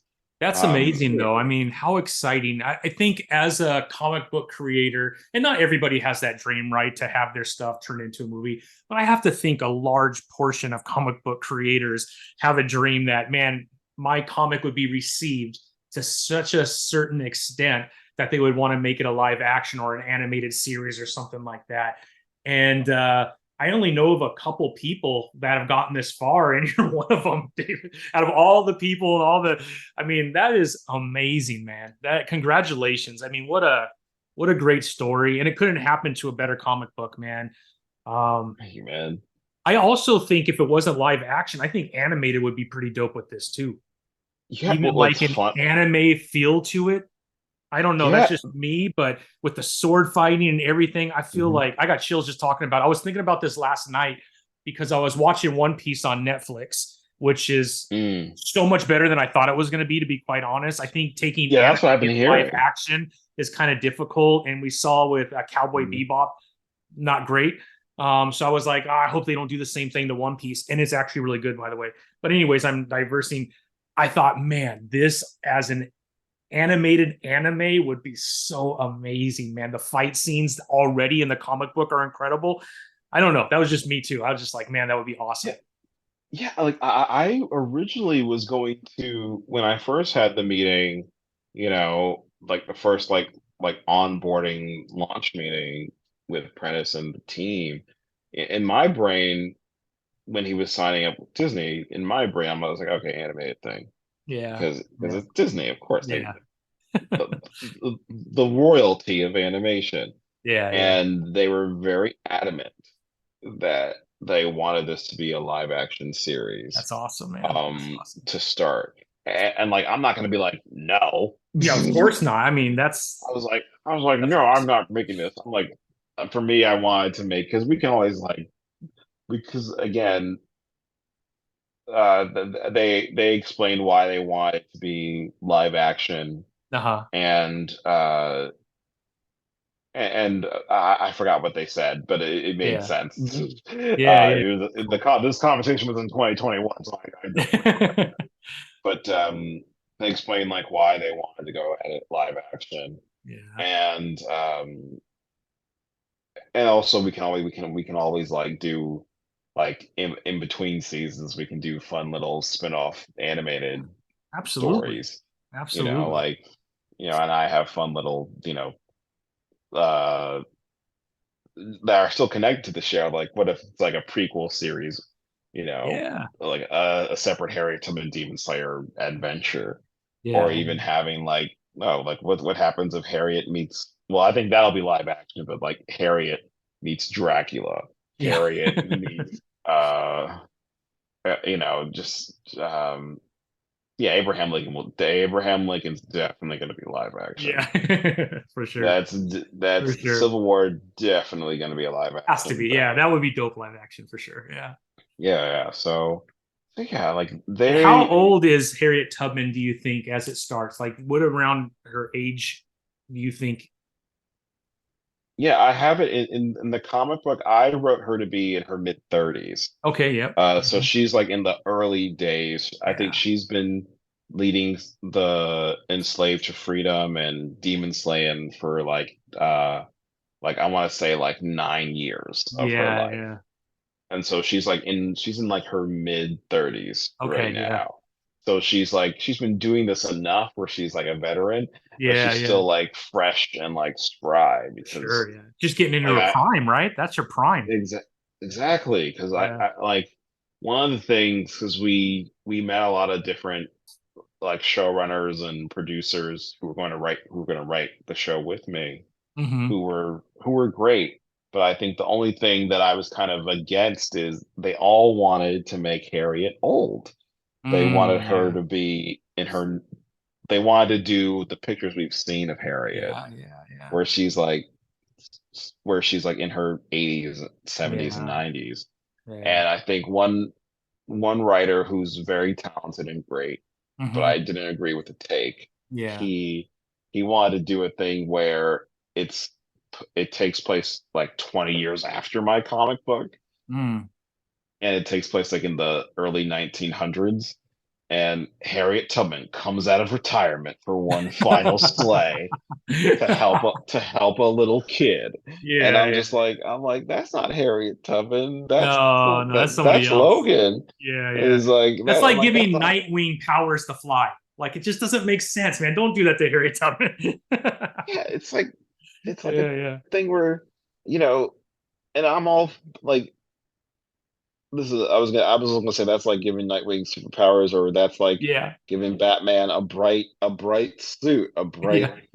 the brightest that suit should ever be Fluorescent is yellow, Batman. it's like that's like giving Batman a pink, like the brightest that suit should ever be is a aluminum sky blue cowl. Yeah, exactly. Like a metallic blue cowl, gloves, and boots. Yeah, That is it. yeah, yeah. That's the brightest that suit should ever be. Everything else is Exactly. gray. Like I I hate love that. it, Like I man. hate like because I get mad when people are like, Superman suit should be black. I'm like, okay, Batman suit should be Yeah. pink, red, and green. And they were like, what? I'm like, yeah, it looks stupid, right? Uh, yeah, sorry, I've never been a fan of Superman being in a black suit unless it's Return Yeah. to Superman where he like needs it, Yeah, obviously. yeah. Um, but yeah, but yeah, I've dealt with, we've had a really great like vetting process with showrunners and a great vetting process with filmmakers and directors of the episodes, and Yeah. I'm I feel really safe in this group That's because good. That's important, right? That's important. yeah, because I know people are like, oh, it's my dream to, which like it has. But I think over the years I've had some crazy things said to me in Yeah. Hollywood. Like I've Really. had people say like there was one time, David, True Hollywood Stories. Um, there was one time where I was offered a lot of money by a famous singer who I will never say who it is. Oh, there you go. There you go. Um, Yeah. but yeah, a famous singer who wanted to play Harriet Tubman, and they offered me a lot of money. To like But buy this the rights famous, of everything, like to own it outright. oh, they wanted to buy the film and TV rights Okay. and option it, Mm, and they wanted to option it, and they wanted this famous star to play Harriet Tubman. mm. And this famous star looks nothing like Harriet Tubman. Really? Yeah. It's That might be not, tough. yeah, it was the equivalent of like, it's the equivalent of, hmm, I gotta be careful because I want to be respectful. Yeah, It would yeah. be like, it would be like, hmm, it would be like they were making, it would be like they were making the Batman movie in the 80s, but they wanted Bill Murray to play Batman. Yeah. Enough said.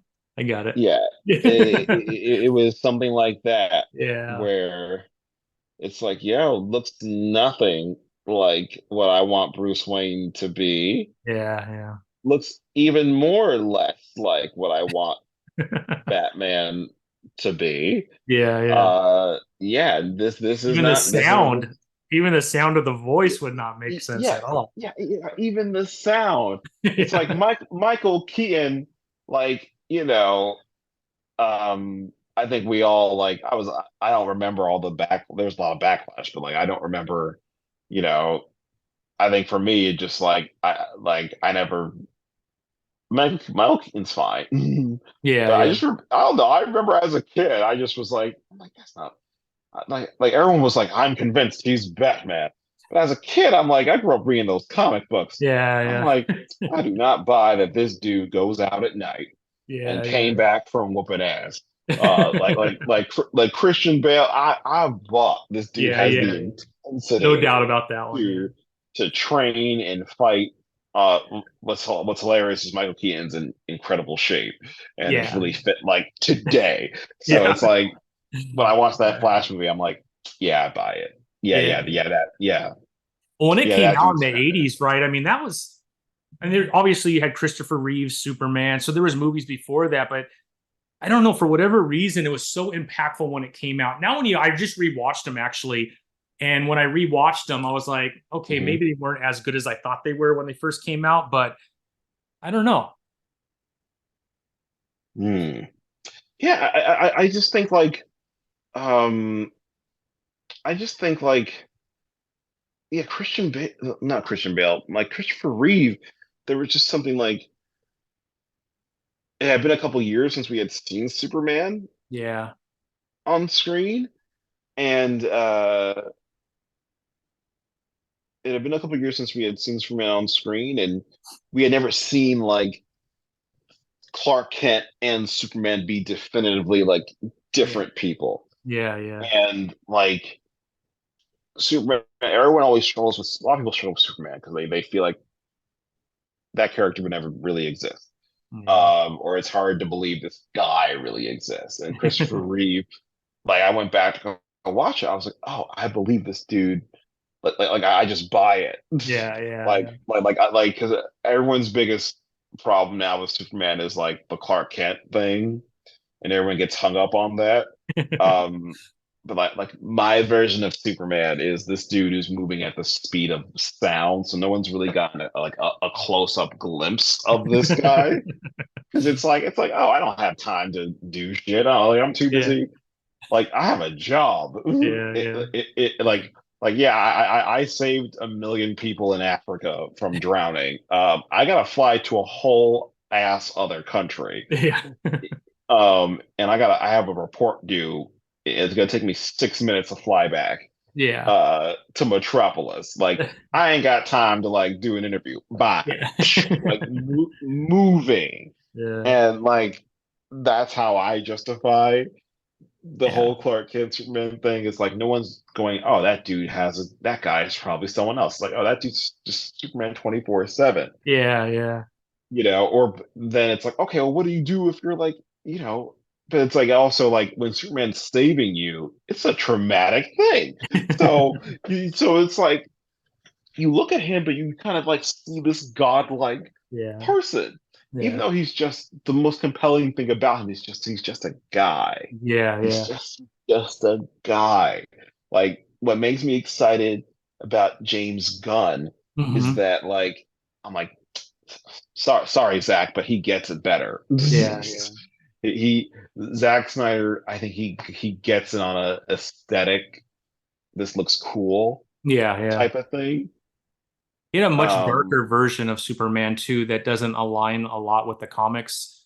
Um, I, I yeah, I enjoyed it. I like that darker version, but I mean, Superman isn't that dark in the comics, right? he's So not dark at all. yeah, yeah, He's he's the complete opposite. yeah, And yeah, also exactly. Man of Steel. He's never like he has his moments because he's a huge like yes he's this god Yeah, who's raised but he doesn't know he just is like he for 19 years of his life he's just like oh my god how am I doing all this stuff yeah, you know and for him because he's raised by the Kents in Kansas and he's just a kid he's yeah. just a guy and I went viral for this but I got in a lot of trouble actually no screw that I pissed off a lot of racist people Okay.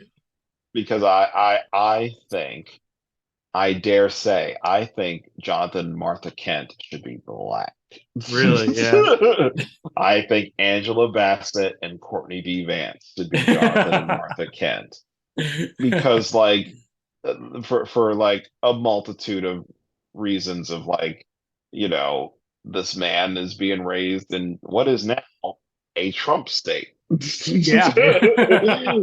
So it's like I'm like, okay, who's gonna teach him like you can still do it where like these people still have like a lot of empathy Yeah, and compassion but like I'm like wait like he's adopted so it's like I was gonna be like yeah Clark is still Clark Yeah. Still like this white alien man, but he's raised by Black Americans. And I'm like, what if what if his thing landed in like Baltimore and he Yeah. like is like blowing up stuff? So like, okay, Yeah. uh, we can't have you in the city. Yeah. Exactly. Yeah. So we're gonna move to Kansas. Yeah. He's 4 years old. My parents own a farmhouse. I've never done anything about it, but I think we got to get out of the city. I've always been a country person at heart. So they moved to Smallville, Yeah. and yeah. So, but yeah, Michael Keaton. Uh, my hope is that they make a Batman Beyond something Yeah, I mean, with I him. if you see some of the comments, especially with all the talk about Michael Keaton come back in the Flash, so many people said that same thing. Like we're spending so much time talking about Michael Keaton. We need to talk about Batman Beyond. Like when is that happening? And that would Yeah. be pretty dope. That would be pretty like why like I love Michael Keaton. I'm almost 50, so I grew up when those two Batman Mhm. movies came out. They were, Tim Burton and how they handled it. Um, they were very much comic related, right? So you had the Penguin that looked just like the Penguin back in the day. It Mhm. was just it was something different. Even though you look at the comic, that wasn't Batman, but still, it was so fun when they came out. And then, of course, they came out. It was a Val Kilmer, and then it was those were terrible, terrible movies. Arnold Oh yeah, Schwarzenegger as Mister yeah, Freeze, just so yeah. bad, man, so It's bad. like, It was beyond corny, right? And then you saw it kind of took a nosedive a little bit, and that's why they never went back because there was supposed to be a Batman 3 that never happened with Tim Burton, and then they tried to do more, and it oh just yeah, yeah, yeah, they were yeah. forcing a round peg into a square hole, man. And it just didn't fit. But Yeah, yeah, yeah. but I was Batman excited Beyond is for. what they should focus on. I love what they're doing with Matt Reeves. I love that Batman. Mhm. And I can't wait for the part two. And I think they should do Batman Beyond, and that's where they should focus Batman for now. That would be Yeah, amazing. like someone did a like Michael Keaton because I was kind of really excited about Tim Burton's Batman 3, Yeah, yeah. because it was going to be like Robin, but it was going to be Marlon Wayans was going to be Robin, and Riddler was going to be in it, but Riddler Yep. was going to be Robin Williams, Yeah, that's what I and read too. Yeah. yeah, it He was going to be definitely has Robin. the demeanor and the characteristic of a but I just don't think he fits what the Riddler looks like. I don't know. Like if I Yeah, look at Robin Williams, I don't see the Riddler, but when I close my eyes and listen to him, I hear the Riddler because he can be that kind of outrageous, funny kind of character. And the Riddler, at least in the old comic books, he was kind of like that. Of course, you look at Matt Reeves' Batman, and I love his version of the Riddler, man. I oh think that yeah, he's was so good, and so good. they did a perfect job making him different Yes. from Oh, that gave me because it's chills, man. like It's so good. you got to be really careful with that because it's like okay, I love Jim Carrey. I love Yeah, what Jim I Carrey know. did. I love it. Yeah, I know like I enjoyed Batman Forever. yeah, Batman yeah, and Robin, it doesn't exist. yeah, But I enjoyed Batman Forever. But it's like if that character is so zany, it's like we are on Joker territory. yeah, yeah, And what's great about the Batman is they made the Joker. Like I like that scene between the Riddler and the Joker because it's yes, like two and the different types of like yes, crazy. It's like you yes, have I think the Joker is a dude that like knows how to fight. He's a dude that is intelligent. yeah, He's just as violent and dangerous as Batman, and he's just as intelligent yep, as Batman and hmm also doesn't care.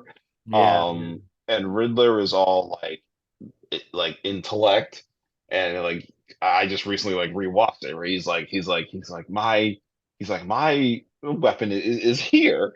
You yeah, know, I'm not gifted when it comes to like the physical yeah, aspect of things. You know, and so like yeah, like they really did a good job making it because I really think you can.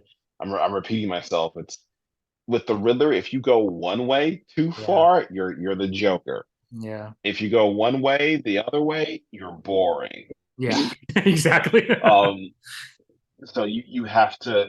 So I think just making him the reason why Matt Reeves is a genius because he was like, I'll base him off the Zodiac Yeah, killer. exactly. You That's why it'd be know, interesting to see what they do with Clayface, right? Because I don't know if there was any CGI in the Batman.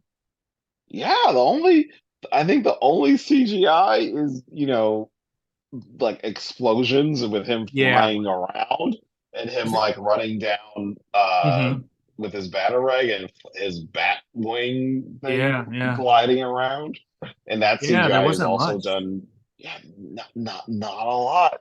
And So it was with one of the least expensive WB movies that they've made. I think it only cost like, I say only, it's still over $100 million, but most of Mhm. these movies are costing $200 to $300 million, and that Yeah. doesn't even include like the marketing that they have to do on top of all of that. Hmm. Right. And so, but Yeah. then you have the Batman, it did $700 million, I think, or a little over Oh 700 yeah. million.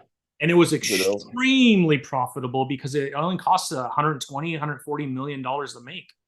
Yeah, it cost less, but it only cost more money because of COVID. That's true. That's a good point. But That's right. They had like, delays. yeah, the budget was maybe 70 or 80 million And it's because the they were best like, thing that they've produced in a long time. yeah, like I think what's his name? Jonah Hill was supposed to be in the movie, and Really? he was going to be cast. They didn't say who he was going to be cast as, but I think we all know that I was like Penguin. Yeah. They were going to cast him as Penguin, but he wanted a ton of money, Yeah. and Warner was like, no. Yeah. Well, It's I like, can't hey, remember the guy's name, but who they cast as the Penguin also was the perfect casting. Colin Farrell. Oh, Colin Farrell. And I Colin, cannot wait for the HBO TV series. yeah, yeah, It's going to be yeah, so amazing. So amazing. yeah, man. The Colin Farrell is one of my favorite actors, Yeah. and Yeah. I had no idea. Like when I heard Colin Farrell was cast, I'm like, oh, I'm like Penguin. Yeah. All right, dude's a great actor. And then there were some pictures of him on set, Yeah. and he had like it was him on set, but he was like not in makeup Yeah. yet. It was like he still had like he just looked like Colin Farrell. Yeah. So everyone just thought, oh, okay, like they're gonna do an interpretation of this penguin where he's like a hot, sexy dude, Yeah. Yeah. and then he maybe gets fat or something like that. It was really fun because I think people were watching and they were like, "Wait, oh shit, that's him!" And it's So all amazing. prosthetics and makeup. Like that movie should have won an Oscar because For sure. For sure. like yeah, He because killed it, man. He absolutely killed it in that movie. mhm, mhm. Yeah. No, I it's so went back. good.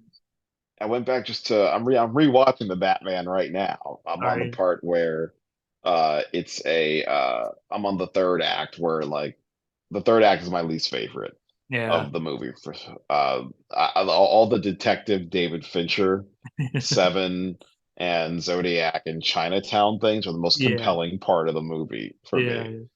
But yeah, I'm like, yo, like I keep forgetting. I'm like, yo, that's Colin Farrell underneath all of that, So good. Yeah. and even with the accent and the makeup and everything like that. But I'm really pumped because I know like Clayface is the rumored villain. So I'm like, Yeah. I wonder how that's going to turn out and what story they're going to go. Are they going to keep Yeah. it as they're all detective noir Hmm. stories? Yeah. Um, and there another rumor was Mr. Freeze was a rumor. I heard Uh, Mr. Freeze, Damien, and then obviously Clayface. So mhm, yeah, it'd be interesting to see who plays Mr. Freeze because the way Matt Reeves did it, right? It if you look at every Batman, they've tried to get as close as possible to what they look like in the comic book. But in reality, in our world that we live in, you're not going to see a Riddler with a green suit with question marks on him, right? He would stand out like a mhm, sore thumb. So the way that he took like a regular person who's just crazy and made him these characters, and then he has one question mark on his overcoat that makes him the Riddler is just genius, because then you're like walking around the street and like it could be a Riddler in my neighborhood, right? Same with the Penguin. He's just a mobster. And you could imagine in somewhere in New York City, there a guy walking around looks dead like that. Whereas, Danny DeVito Yeah. is no one's going to be looking like that guy as the Penguin, right? So I loved how real everything looked, and that you're like, wow, this could really happen. And I think that's why it did so well. So, Yeah, like, like how do you what's do that with Clayface? yeah, I'm wondering. I'm going like, how are you going to do that? Because it's like, I think James Gunn's Batman is going to be more of a. They're going to deal with the over the top, Yeah, but still trying to keep it grounded, supernatural aspects of exactly. Batman. Yeah, And Matt Reeves will continue the kind of what Chris Nolan yeah, started with, keeping it very much grounded in reality. yeah. And Like Bane, I right? was yeah, like Perfect. even that I was again rewatching the movie of the Batman and the Iceberg Lounge. Like I was laughing at it because I used to work at a nightclub that's just like the Iceberg Lounge. Really? Yeah, I used to work at a place called Pulse in New York City, and I worked coat check. That's awesome. Lovely, easy job. Yeah. But the Iceberg Lounge is just like this, and they're like I see dudes who like look like Penguin who are there. I don't know what they do because that ain't none Yeah. of my damn business. But there Very are smart. Very men. smart. There are certain like levels to the club, Yeah. where like there's one part where these it's all for the kids and teenagers, or college or people in their 20s where they're just a club and dance, and then there's that other level, and it's like Wall Street guys, Yeah. lawyers, powerful people, and I'm taking their coats and taking their jackets, or people who are famous, are dudes who are obviously married, who Yeah. Yeah. obviously have no business being at this place, but here they are. Yeah. Um, but yeah, like I they did a very good job with Yeah. keeping that movie grounded, and also Mhm. the reason why I think Robert Pattinson's probably one of the better Batman is like I was like yeah, what if like if I'm watching any of these scenes and it's super grounded in reality, if I see Ben Affleck walking around in his bat suit, I'd be like, yo, what the fuck is this? If like, cause it's like his suit just felt it's super. I like that's the realest bat suit Yeah. I've ever seen, Yeah. and the it also makes it a great bat suit because he literally, and I love this, like his eyes are painted, Yeah. and they made that like a part of it, like it's war paint, you Yeah. know.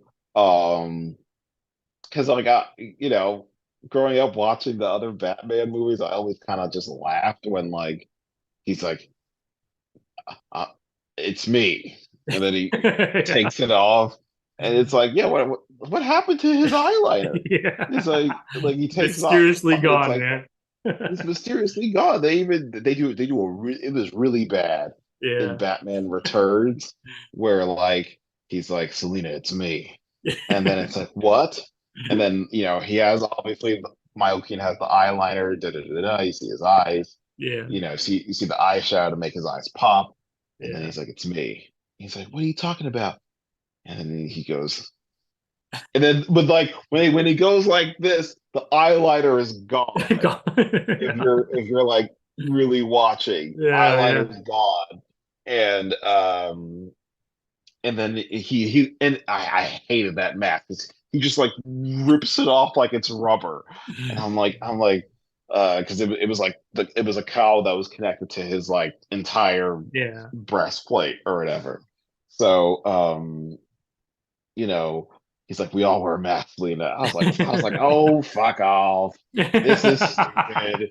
This is dumb. Yeah. Uh, but but yeah, I loved how they like, made it that, it's like eye makeup that Yeah. he like puts on, and they show him like putting it on, like it's war paint, Yeah. and I love they kept it because they it started as like as a test study. They were like, okay, what if Bruce just walks around in this? And then I think Robert Pattinson, it happened by accident because I watched the behind the scenes thing where he came on to do a camera test and he was just doing the Batman. He just finished trying on the Batman thing and they hadn't washed off his eye makeup. And they were like, wait a minute. this there's something this works. Because it's like it had been on his face for like a couple of hours, so it's like all Yeah. wet and like Yeah. some of it's washed off. It's like this works. So like so it just became a thing where people were making fun of it. It's like I saw this funny TikTok meme where it's like when the bat signal shows up and it Uh-huh. shows Bruce Wayne like running to a mirror, he takes like mascara and he's just like Yeah. eh, and like they did it, he takes his time Yeah, to yeah. do this like a full minute and then he's like, all right, now I'm ready, and then he runs off. Uh, But yes, that's oh awesome. Batman, Oh, love it. Batman. Well, Mr. David, as far as Harriet Tubman, man, anything else that we should let the people know before I let you go, man? It's almost, we've Yeah. been going for a couple hours, man. I didn't even realize that, bro. Oh How wow. much fun I'm Really? having, man. I could talk Batman with you every day, all day, man. I love it, man. Yes. Hey man, it's been fun. It's been great. It is, man. It's Harriet, awesome. yeah, man, like this has been great. Thanks for having me. Yeah, no, I love it, man. I would actually even love to do like a Batman podcast. I know some really good friends that are huge Batman fans. We should just get on and just talk Batman, man. It would be a lot of fun, man. Yes, yes, please. Like, yeah, I'm a big nerd about Superman's my favorite, but I'm a big Batman nerd. Yeah, yeah. Um, only because like I would never want to be Batman. I was like, man, like that is some Batman nerd stuff. I'm like, it's just not sustainable. Yeah. Like, like, like, how is that man not dead or broken bones? And like Exactly. that, he can only realistically be Batman till he's 41, Yeah, I know. maybe. I'm Like, 48 and I could there's, barely put on my shoes sometimes. I can't imagine being Batman at this point in my life. yeah, it's like the reason why I was laughing at the Michael Keaton thing because I was watching The Flash and they were like, yo, like we were cracking jokes that like, oh, Batman's like in his 60s and 70s and he's still Batman. Like this is so Yeah, stupid. But like yeah. Michael Keaton showed up and that stuff that's him. Yeah, he did really good. He did good. I'll tell you who Yeah. stole the show for me was Sasha Kaye, who played Supergirl. Oh yeah, Superwoman. she was very good. So I Yeah, I watched hope it. she I'm comes like, back. she is not Superwoman. Like right when I saw the preview, I was like, no, this is gonna be terrible. And then I watched the movie, and I think she stole the show with her portion of Superwoman. She Oh yeah, killed it, man. same. She killed it. Much better than Yeah, I I thought it hope. was gonna be when I saw just pictures. I'm like, that doesn't look like her. It doesn't look like it to me, right? Really? Then we watched I, it. I'm like, holy cow, man! I hope they do a movie for her. Really, I was sold. I think I hadn't seen anything of her acting, and Hmm. then when I heard she was cast, at first I'm like, okay, she either has to dye her hair blonde Yeah, yeah, or, but then I was like, you know, she's Latina, so something about her with blonde hair didn't like work. I'm like, okay, yeah. what's It gonna doesn't happen? work. It didn't Is work. Yeah, she, or maybe she's just gonna keep her hair? But then like they went for that Elseworld Superwoman thing, and and I'm like, ooh, okay. And I think I saw like one set photo of her, and I was like, sold, done. yeah, Like yeah, she's gonna crush it. And yeah, people were like, nah, man. I'm like, she's gonna crush it. It might look silly because it's a set thing, but she's gonna crush this. I hope she yeah, comes back, and I hope the girl of tomorrow yeah. is. I hope it's her. I mean, But I think she won the role in that movie, man. She did so good. oh yeah, I walked away. same, Even I had a same. podcast and we were talking about the movie, and I said, to be honest, I think she was the star of the movie, man. She killed it. Like we know Michael Keaton already. We know what's his name who plays Flash. Like we know all these characters and the actors who play them. But man, she came out of nowhere and killed it. Oh yeah, because some people were saying that like the studio at first said, "Hey, we're gonna rewrite this so they find Henry Cavill Yeah. instead, and this will be the Henry Cavill Superman redemption thing." Hmm. And he was like, "No," like, and the director Andy Muschietti was like, "No, it should be because it's an Elseworlds thing. We can kind of do whatever we want. Yeah. Yeah. Let's do our version." Which is what they did. They said, "Let's do our version of Flashpoint." Yeah. And because originally the other rewrites of the script were they don't find it's Batman, but it's Bruce Wayne's dad is Yeah. Batman, Yeah. and they were gonna cast Homeboy. They were gonna cast Negan Uh, as the guy, but yeah. and Old man then Batman, huh? old man Batman and cast Negan because in that alternate history, Bruce Wayne gets shot Yeah. and his mom becomes Joker and his dad becomes Batman. Yeah. But Spider-Man No Way Home messed it up, Yeah, and they were like, exactly. we're just gonna bring back the people we've always wanted to see, Yeah, yeah. and have that movie just went over. Two things I could fix about that movie: improve that baby scene in the beginning is dope as hell. Yes. If they just do another pass of CGI, Yeah, it just that's all means they it'll needed. The CGI is the only negative, but I really enjoyed the movie though. I really same and just cut that entire like we see Nicolas Cage as yeah. Superman. Fighting the spider. Cut, Yeah, yeah, yeah. fighting the spider. Delete the like that whole entire DC celebration of film. Yeah, yeah. Uh, just get rid of it. It's either bring them in and they're Yeah. in the third. I'm like, yo, if you're gonna do that, if you're really gonna do it, I Yeah, do would it have been right. like, do it right. You'd be like, yo, we're getting our asses kicked. We need it. I got it. And Yeah. I would just have them both like run and be like, hey, you're Superman in this world. I need you here. What? Yeah. Boom. Nicolas Cage is here now. Oh, Yeah. hey, he sucks, and I never want to see him as Superman again, but it'd be fun. Hey, you're Dean Cain as Yeah. Superman. Hey, you're in this fight now. We need Yeah. more. We need more Kryptonians Yeah. Yeah. to fight this war. Yeah. What's it called? Christian Bale would refuse to do it. Yeah. Um, but yeah, I would run back and have him get Nicolas Cage. Yeah. I'd And have that him TV get the series Lois Flash. and Lane. What's the gentleman's name that plays Superman and Lois and Lane? He does a really good job Uh, too. oh yeah, Tyler Hoechlin. Oh yeah, Uh, bring him yeah, too. yeah, I'd bring him too, and I love that show. That's my favorite, Oh, one of my show favorite is so good. interpretations of Superman. Yeah. Yeah, and also just a great like whenever because I think the comics have always messed up Superman having kids. Hmm. But this is the best iteration that Yeah. I've seen Done of a good job. Clark and Lois having children.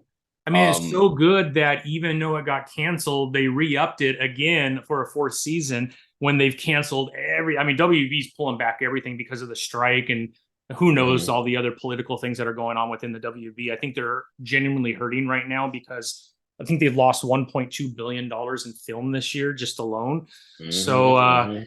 but they re-upped that series because it's one of the best versions of Superman in live action, I Oh think, that they've yeah. ever done.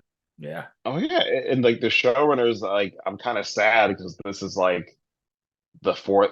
They're gonna do a fourth and final season. Yeah.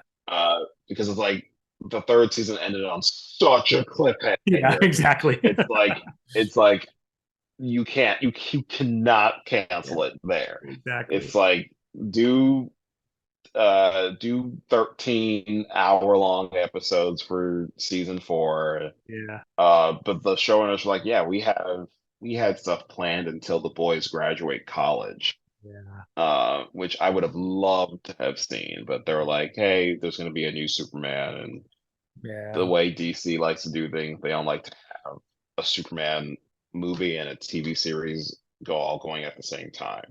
Like Lois and Clark got canceled because we thought Superman Lives was going to come out. Yeah, yeah, And that ends on a cliffhanger. yeah, exactly. Um, it ends with them getting a kid.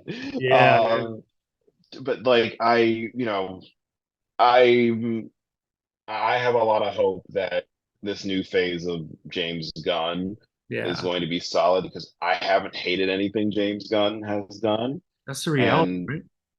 yeah, I haven't like Guardians of the Galaxy Volume 2 is okay, but Mhm. Peacemaker is solid. The Suicide Squad is solid. Series. Such a fun series. Yeah.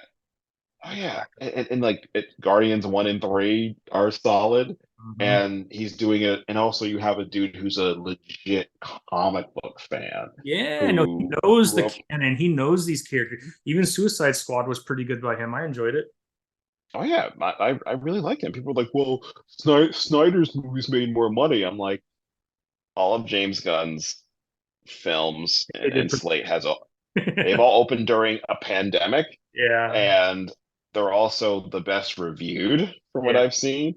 Like out of the DC, he made his DC thing kind of like a soft reboot already in the Snyderverse, yeah. but it's yeah, it's my favorite thing. But back to what you were saying, Shine with Rebel. Harriet, I say think he'll. again? I think Zack Snyder is going to shine with Rebel Moon. I think that's going to Yeah, be next level. That's going to tear it. yeah, And that's he's got his own spot, and that's perfect for him. And then James Gunn is going to hopefully revamp DC as a DC fan. That's my universe. I'm hoping that he does an mhm. amazing job like he has been. So I'm very hopeful Oh that yeah, he's going to kill it. I really am. oh yeah, oh yeah. Superman Legacy is well cast, Yep. and that actor they cast to be Superman at first, he wasn't my top choice. Yeah. Yeah. Um, I wanted Wolfgang Novogratz to be Superman, Yeah. Yeah. but he went with this guy that kind of has elements of Henry Cavill. He looks dead Um, like him, to be honest, a younger version of yeah, him. yeah, he But looks he's like a been younger, seen him. taller, skinnier version. Yeah, he's been bulking up though. They showed videos of him putting on quite a bit of muscle, so he's getting ready. Yeah, yeah. Like, and I've never seen him. He has bright brown hair. Yeah. Um, but that David Cornsweet, he has an act. He one of his best friends is a famous TikTok guy, Uh, and he makes cameos in his friend's TikTok.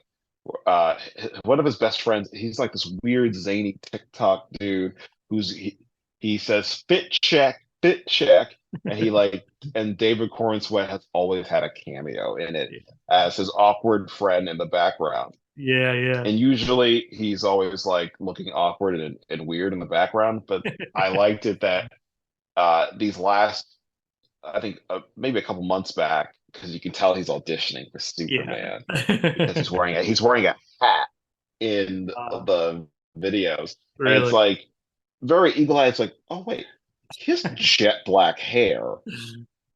I'm like, ooh, what does that dude look like? Yeah. I'm like, take off the hat. I need to see what Yeah, that man looks like with glasses and jet black hair. But I watched like some clips of him acting, and I'm like, okay, I can see why.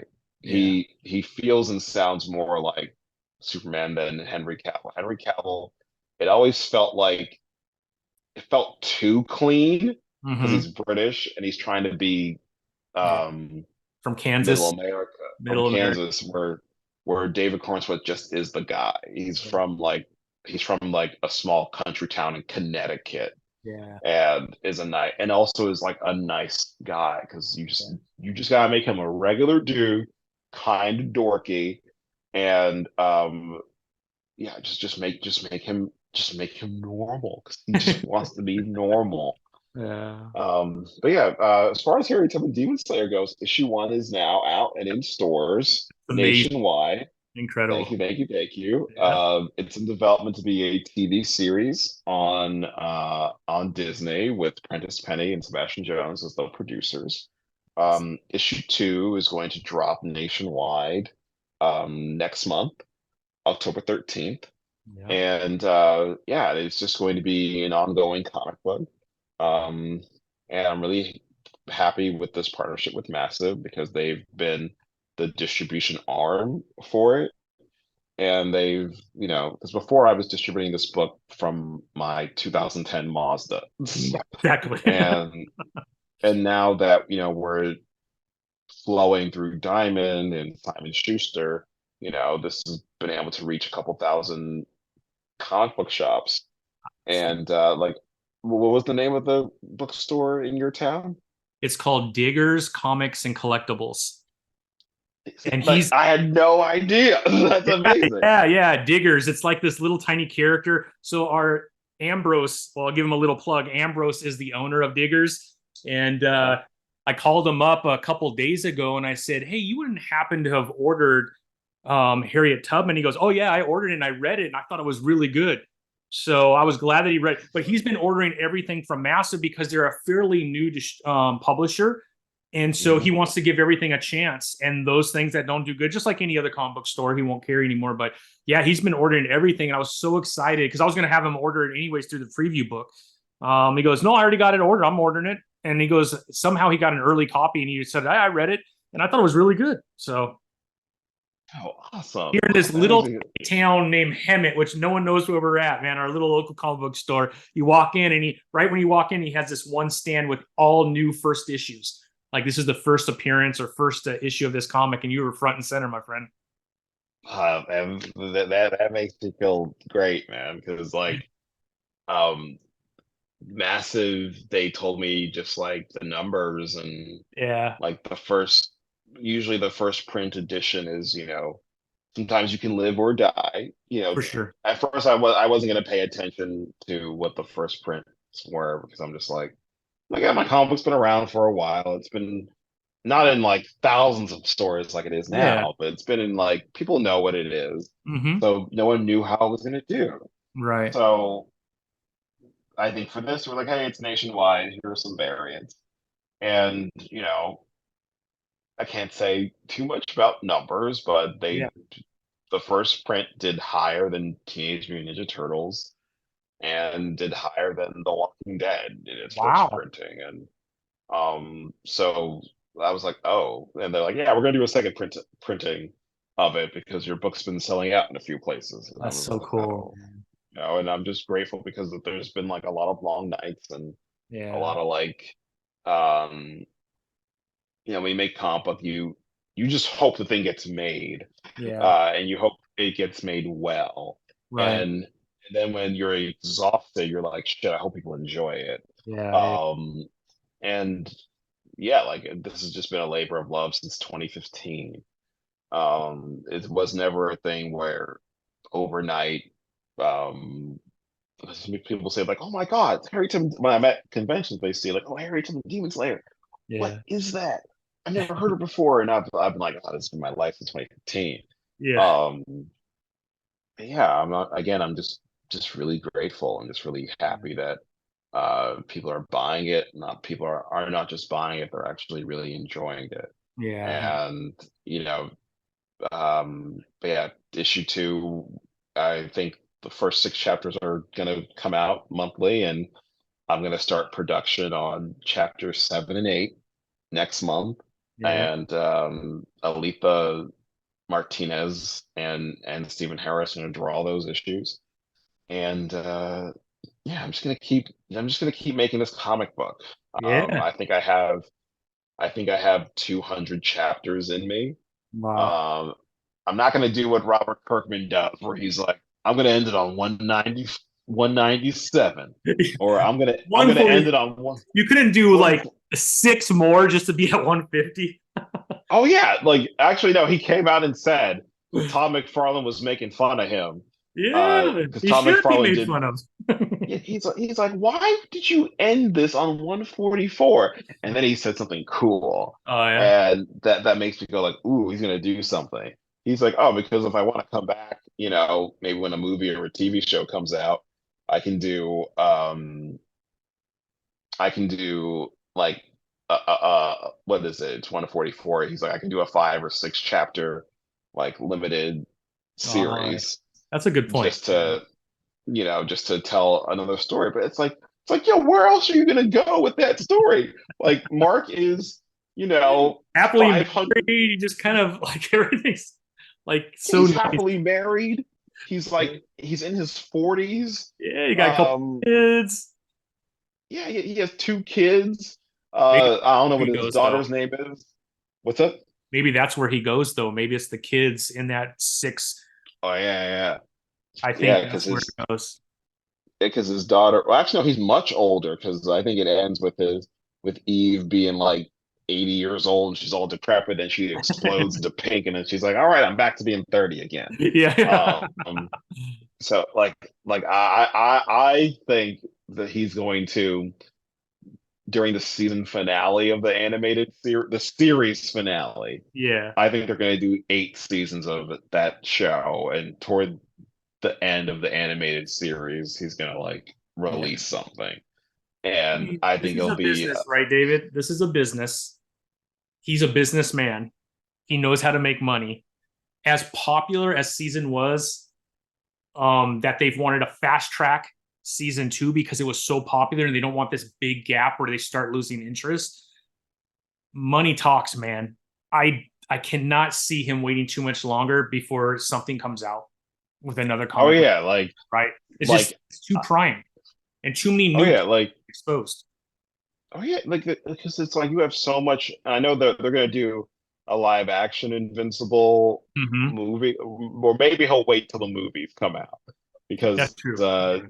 this animated series is like they're gonna do at least like 8 or 10 seasons or Yeah. more. Yeah. And he even talked about it. He's like, um, because that animation takes a minute, Yeah. and they're like, yeah, you're right. They greenlit 2 and 3, and they're like recording. I think they had started recording um season 2, Mm-hmm. and season 2 has like there's going to be a gap in season 2 where there's a break. They're like he didn't go into it. It was at San Diego Comic Con. He's like, hey, something's going to happen on Yeah. episode 4 or 5 where we're gonna take a break and we'll be back in January. And people are like, nah, that's bullshit, man. Fuck you, man. He's like, no, no, no. Y'all are gonna need a break because it's like it's gonna which I think I know what episode. I think it's gonna be when Mark and spoiler for Invincible, everyone. Yeah. I Yeah. think it's gonna be when Mark finds his dad Oh. and he hugs his dad, and then the Viltrumites find Nolan and Mark, and they fight, and it's violent as So hell. crazy. It is a So good. violent ass issue. So Yeah. I think that's like because that he the way he said like y'all need a break, but I think it's also like there was an actor strike, so they Yeah. probably need to re-record some stuff. Mhm. Um, but yeah, like yeah, 144. He'll probably come back and do like a team up with Kid Invincible, Yeah. Mark Invincible, and I think his daughter's name is Invincibelle. Yeah. Yeah. I think you're right. Yeah. Something like that, but we'll see. Yeah. But yeah, I'm gonna keep making more Harriet comics I love and them. do 200 issues. I have Nightmare in Newark that's gonna come out in 2024. I saw that. Killer Yeah. Bee is gonna come out in 2024. Um, and maybe I'm gonna do a Harriet Tubman Demon Slayer toy line. Maybe I'll drop Yes. a Harriet Tubman Demon Slayer Kickstarter Yeah. for toys Yeah. Yeah. and figurines because I premiered my partnership with Let's Be Onyx. We did a 12-inch Harriet Tubman figurine and a Harriet Tubman 4-inch scale action figure. So it's like, okay, let's do a Kickstarter for Harriet Tubman 12-inch figurines. Yes. But yeah, I'm gonna launch that when I've fulfilled my other Kickstarter for Nightmare in Newark. 'Cause Nightmare in Yeah. Newark is a big 80-page issue that's still being drawn. But Yeah. that's what's next for me. And whenever the strike ends, then we go straight to work in this Harriet Tubman Demon Slayer live action TV series. Well, that's super exciting, David. I hope that we could have you back when the strike Yeah, is man, this has over, been so we great. could talk about live action. And then I am going to bring these Batman people together, and I want you to be part of Batman. That would be so fun just to talk Batman for a couple hours, man. Yeah, man. Like yes, please, please, please, please. Would love to do it. I'll talk about my favorite Batman stories, Yeah, yeah. the best, and I'll talk about my favorite Batman artist, Jim Lee. Him is awesome. Yeah. You Greg know, Capullo is pretty good too, though, I have to say. who? Greg Capullo. Oh yeah, Greg Yeah, I Capullo mean, he and did with Scott Snyder. I mean, they had a long run together, and oh that's yeah, amazing. Yep. So yeah, no, I agree with you. I mean, Jim. Jim Lee is one of the best artists ever to be in comics. I mean, he is so clean with his art; it's incredible. Oh yeah, like I hate that Jim Lee is like he's like, oh, I'm the vice president of DC running things. I'm like, no, dude, you need to be drawn. I don't need your business I'll be choices. honest I with you, need as you a to DC fan, I don't think he's as great of a leader for DC as he would be drawing. He is literally one of the best yeah, artists ever to live. I don't think he's a super great executive, just from things that have happened within DC Comics. But I have so much respect for him and what he's done for the industry. Indie Comics wouldn't be the same if he wasn't part of that group that came out with Todd and yeah. Hmm. Silvestri. I mean, they made everyone know it's possible to do your own thing, and you don't need to go to the big two to bring your dreams of your own storylines and characters and stuff. So tremendous amount of respect for him. Love him. I got autographs of him. I mean, one of the best artists ever. I just don't. I wish I would rather have Dan Didio back as running DC and Yeah. stuff like that. Yes. Yes. Like I'm just like save. Like I like it's like I've met Jim Lee once. I got him in 2006. I'm kind of jealous. A friend of mine was having a really bad day, Mm, and he was going through like a really tough time, a tough breakup, and I asked Jim Lee to do an autograph thing for my friend Will, and then Jim Lee drew his bat like just on the spot in 2006. He yeah, drew that's awesome. Batman for my friend, and I was just like, I want to keep this, but my friend's having a tough time, so I gave it Yeah, to my friend, yeah. um, and then I saw Jim Lee. I didn't get to talk to him. I was being interviewed at San Diego Comic Con. I was walking out and I saw him and I was like, oh shit, it's Jim Lee. And he was like looking at his phone because some executive DC stuff was happening. Yeah. And I was like, Jim Lee. And someone was like, Mr. Crownson, we need to interview you for Harriet Tubman Demon Slayer. And I was like, no. Um, and just wanted to give him his flowers and be like, dude, like, Yeah, we don't need you being an executive. We need you to be drawing Batman and Superman. Like exactly. I literally will. I have a Batman story I want him to draw selfishly. Um, so everyone buy Harriet Tubman Demon Slayer so it can Yeah. become a multi-million-dollar thing. And then on my summers off from doing Harriet, I will write my 6 chapter Batman story Love that it. Jim Lee will exclusively draw. It's a fun story called Legion of Wrath.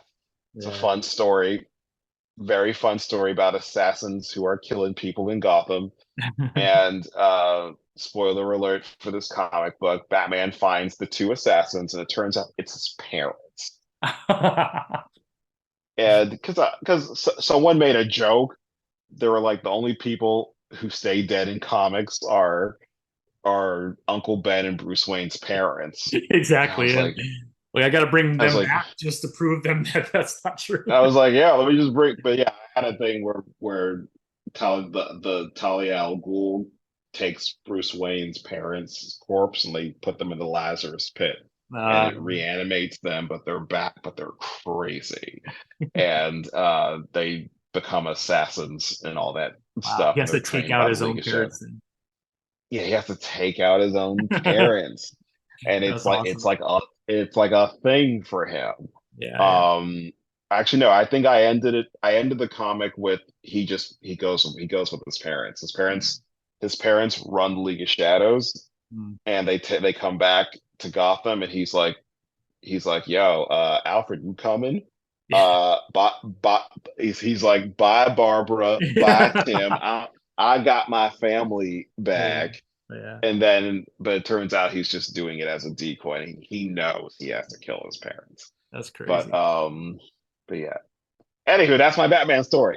I love it. I love it. I love it. If this gets made to a thing, I might come back and be like, "Hey, you got to cut this last 8 minutes of Yeah, the yeah, exactly. Yeah. of the I have no problem. podcast." No problem. No problem.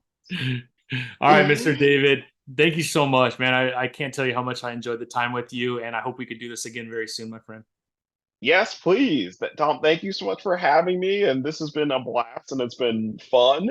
Let's come back for your sequel podcast, Talk Batty to Me. Yeah. Um, and we'll just talk about all our favorite Batman art and stories and all that fun stuff. But yeah, man, this has been Love great. it. Thank you again. Yeah. Have a great night and a great weekend, David. Thank you again. You too. Thanks, All Tom. right, take it Bye. easy. Bye. You too.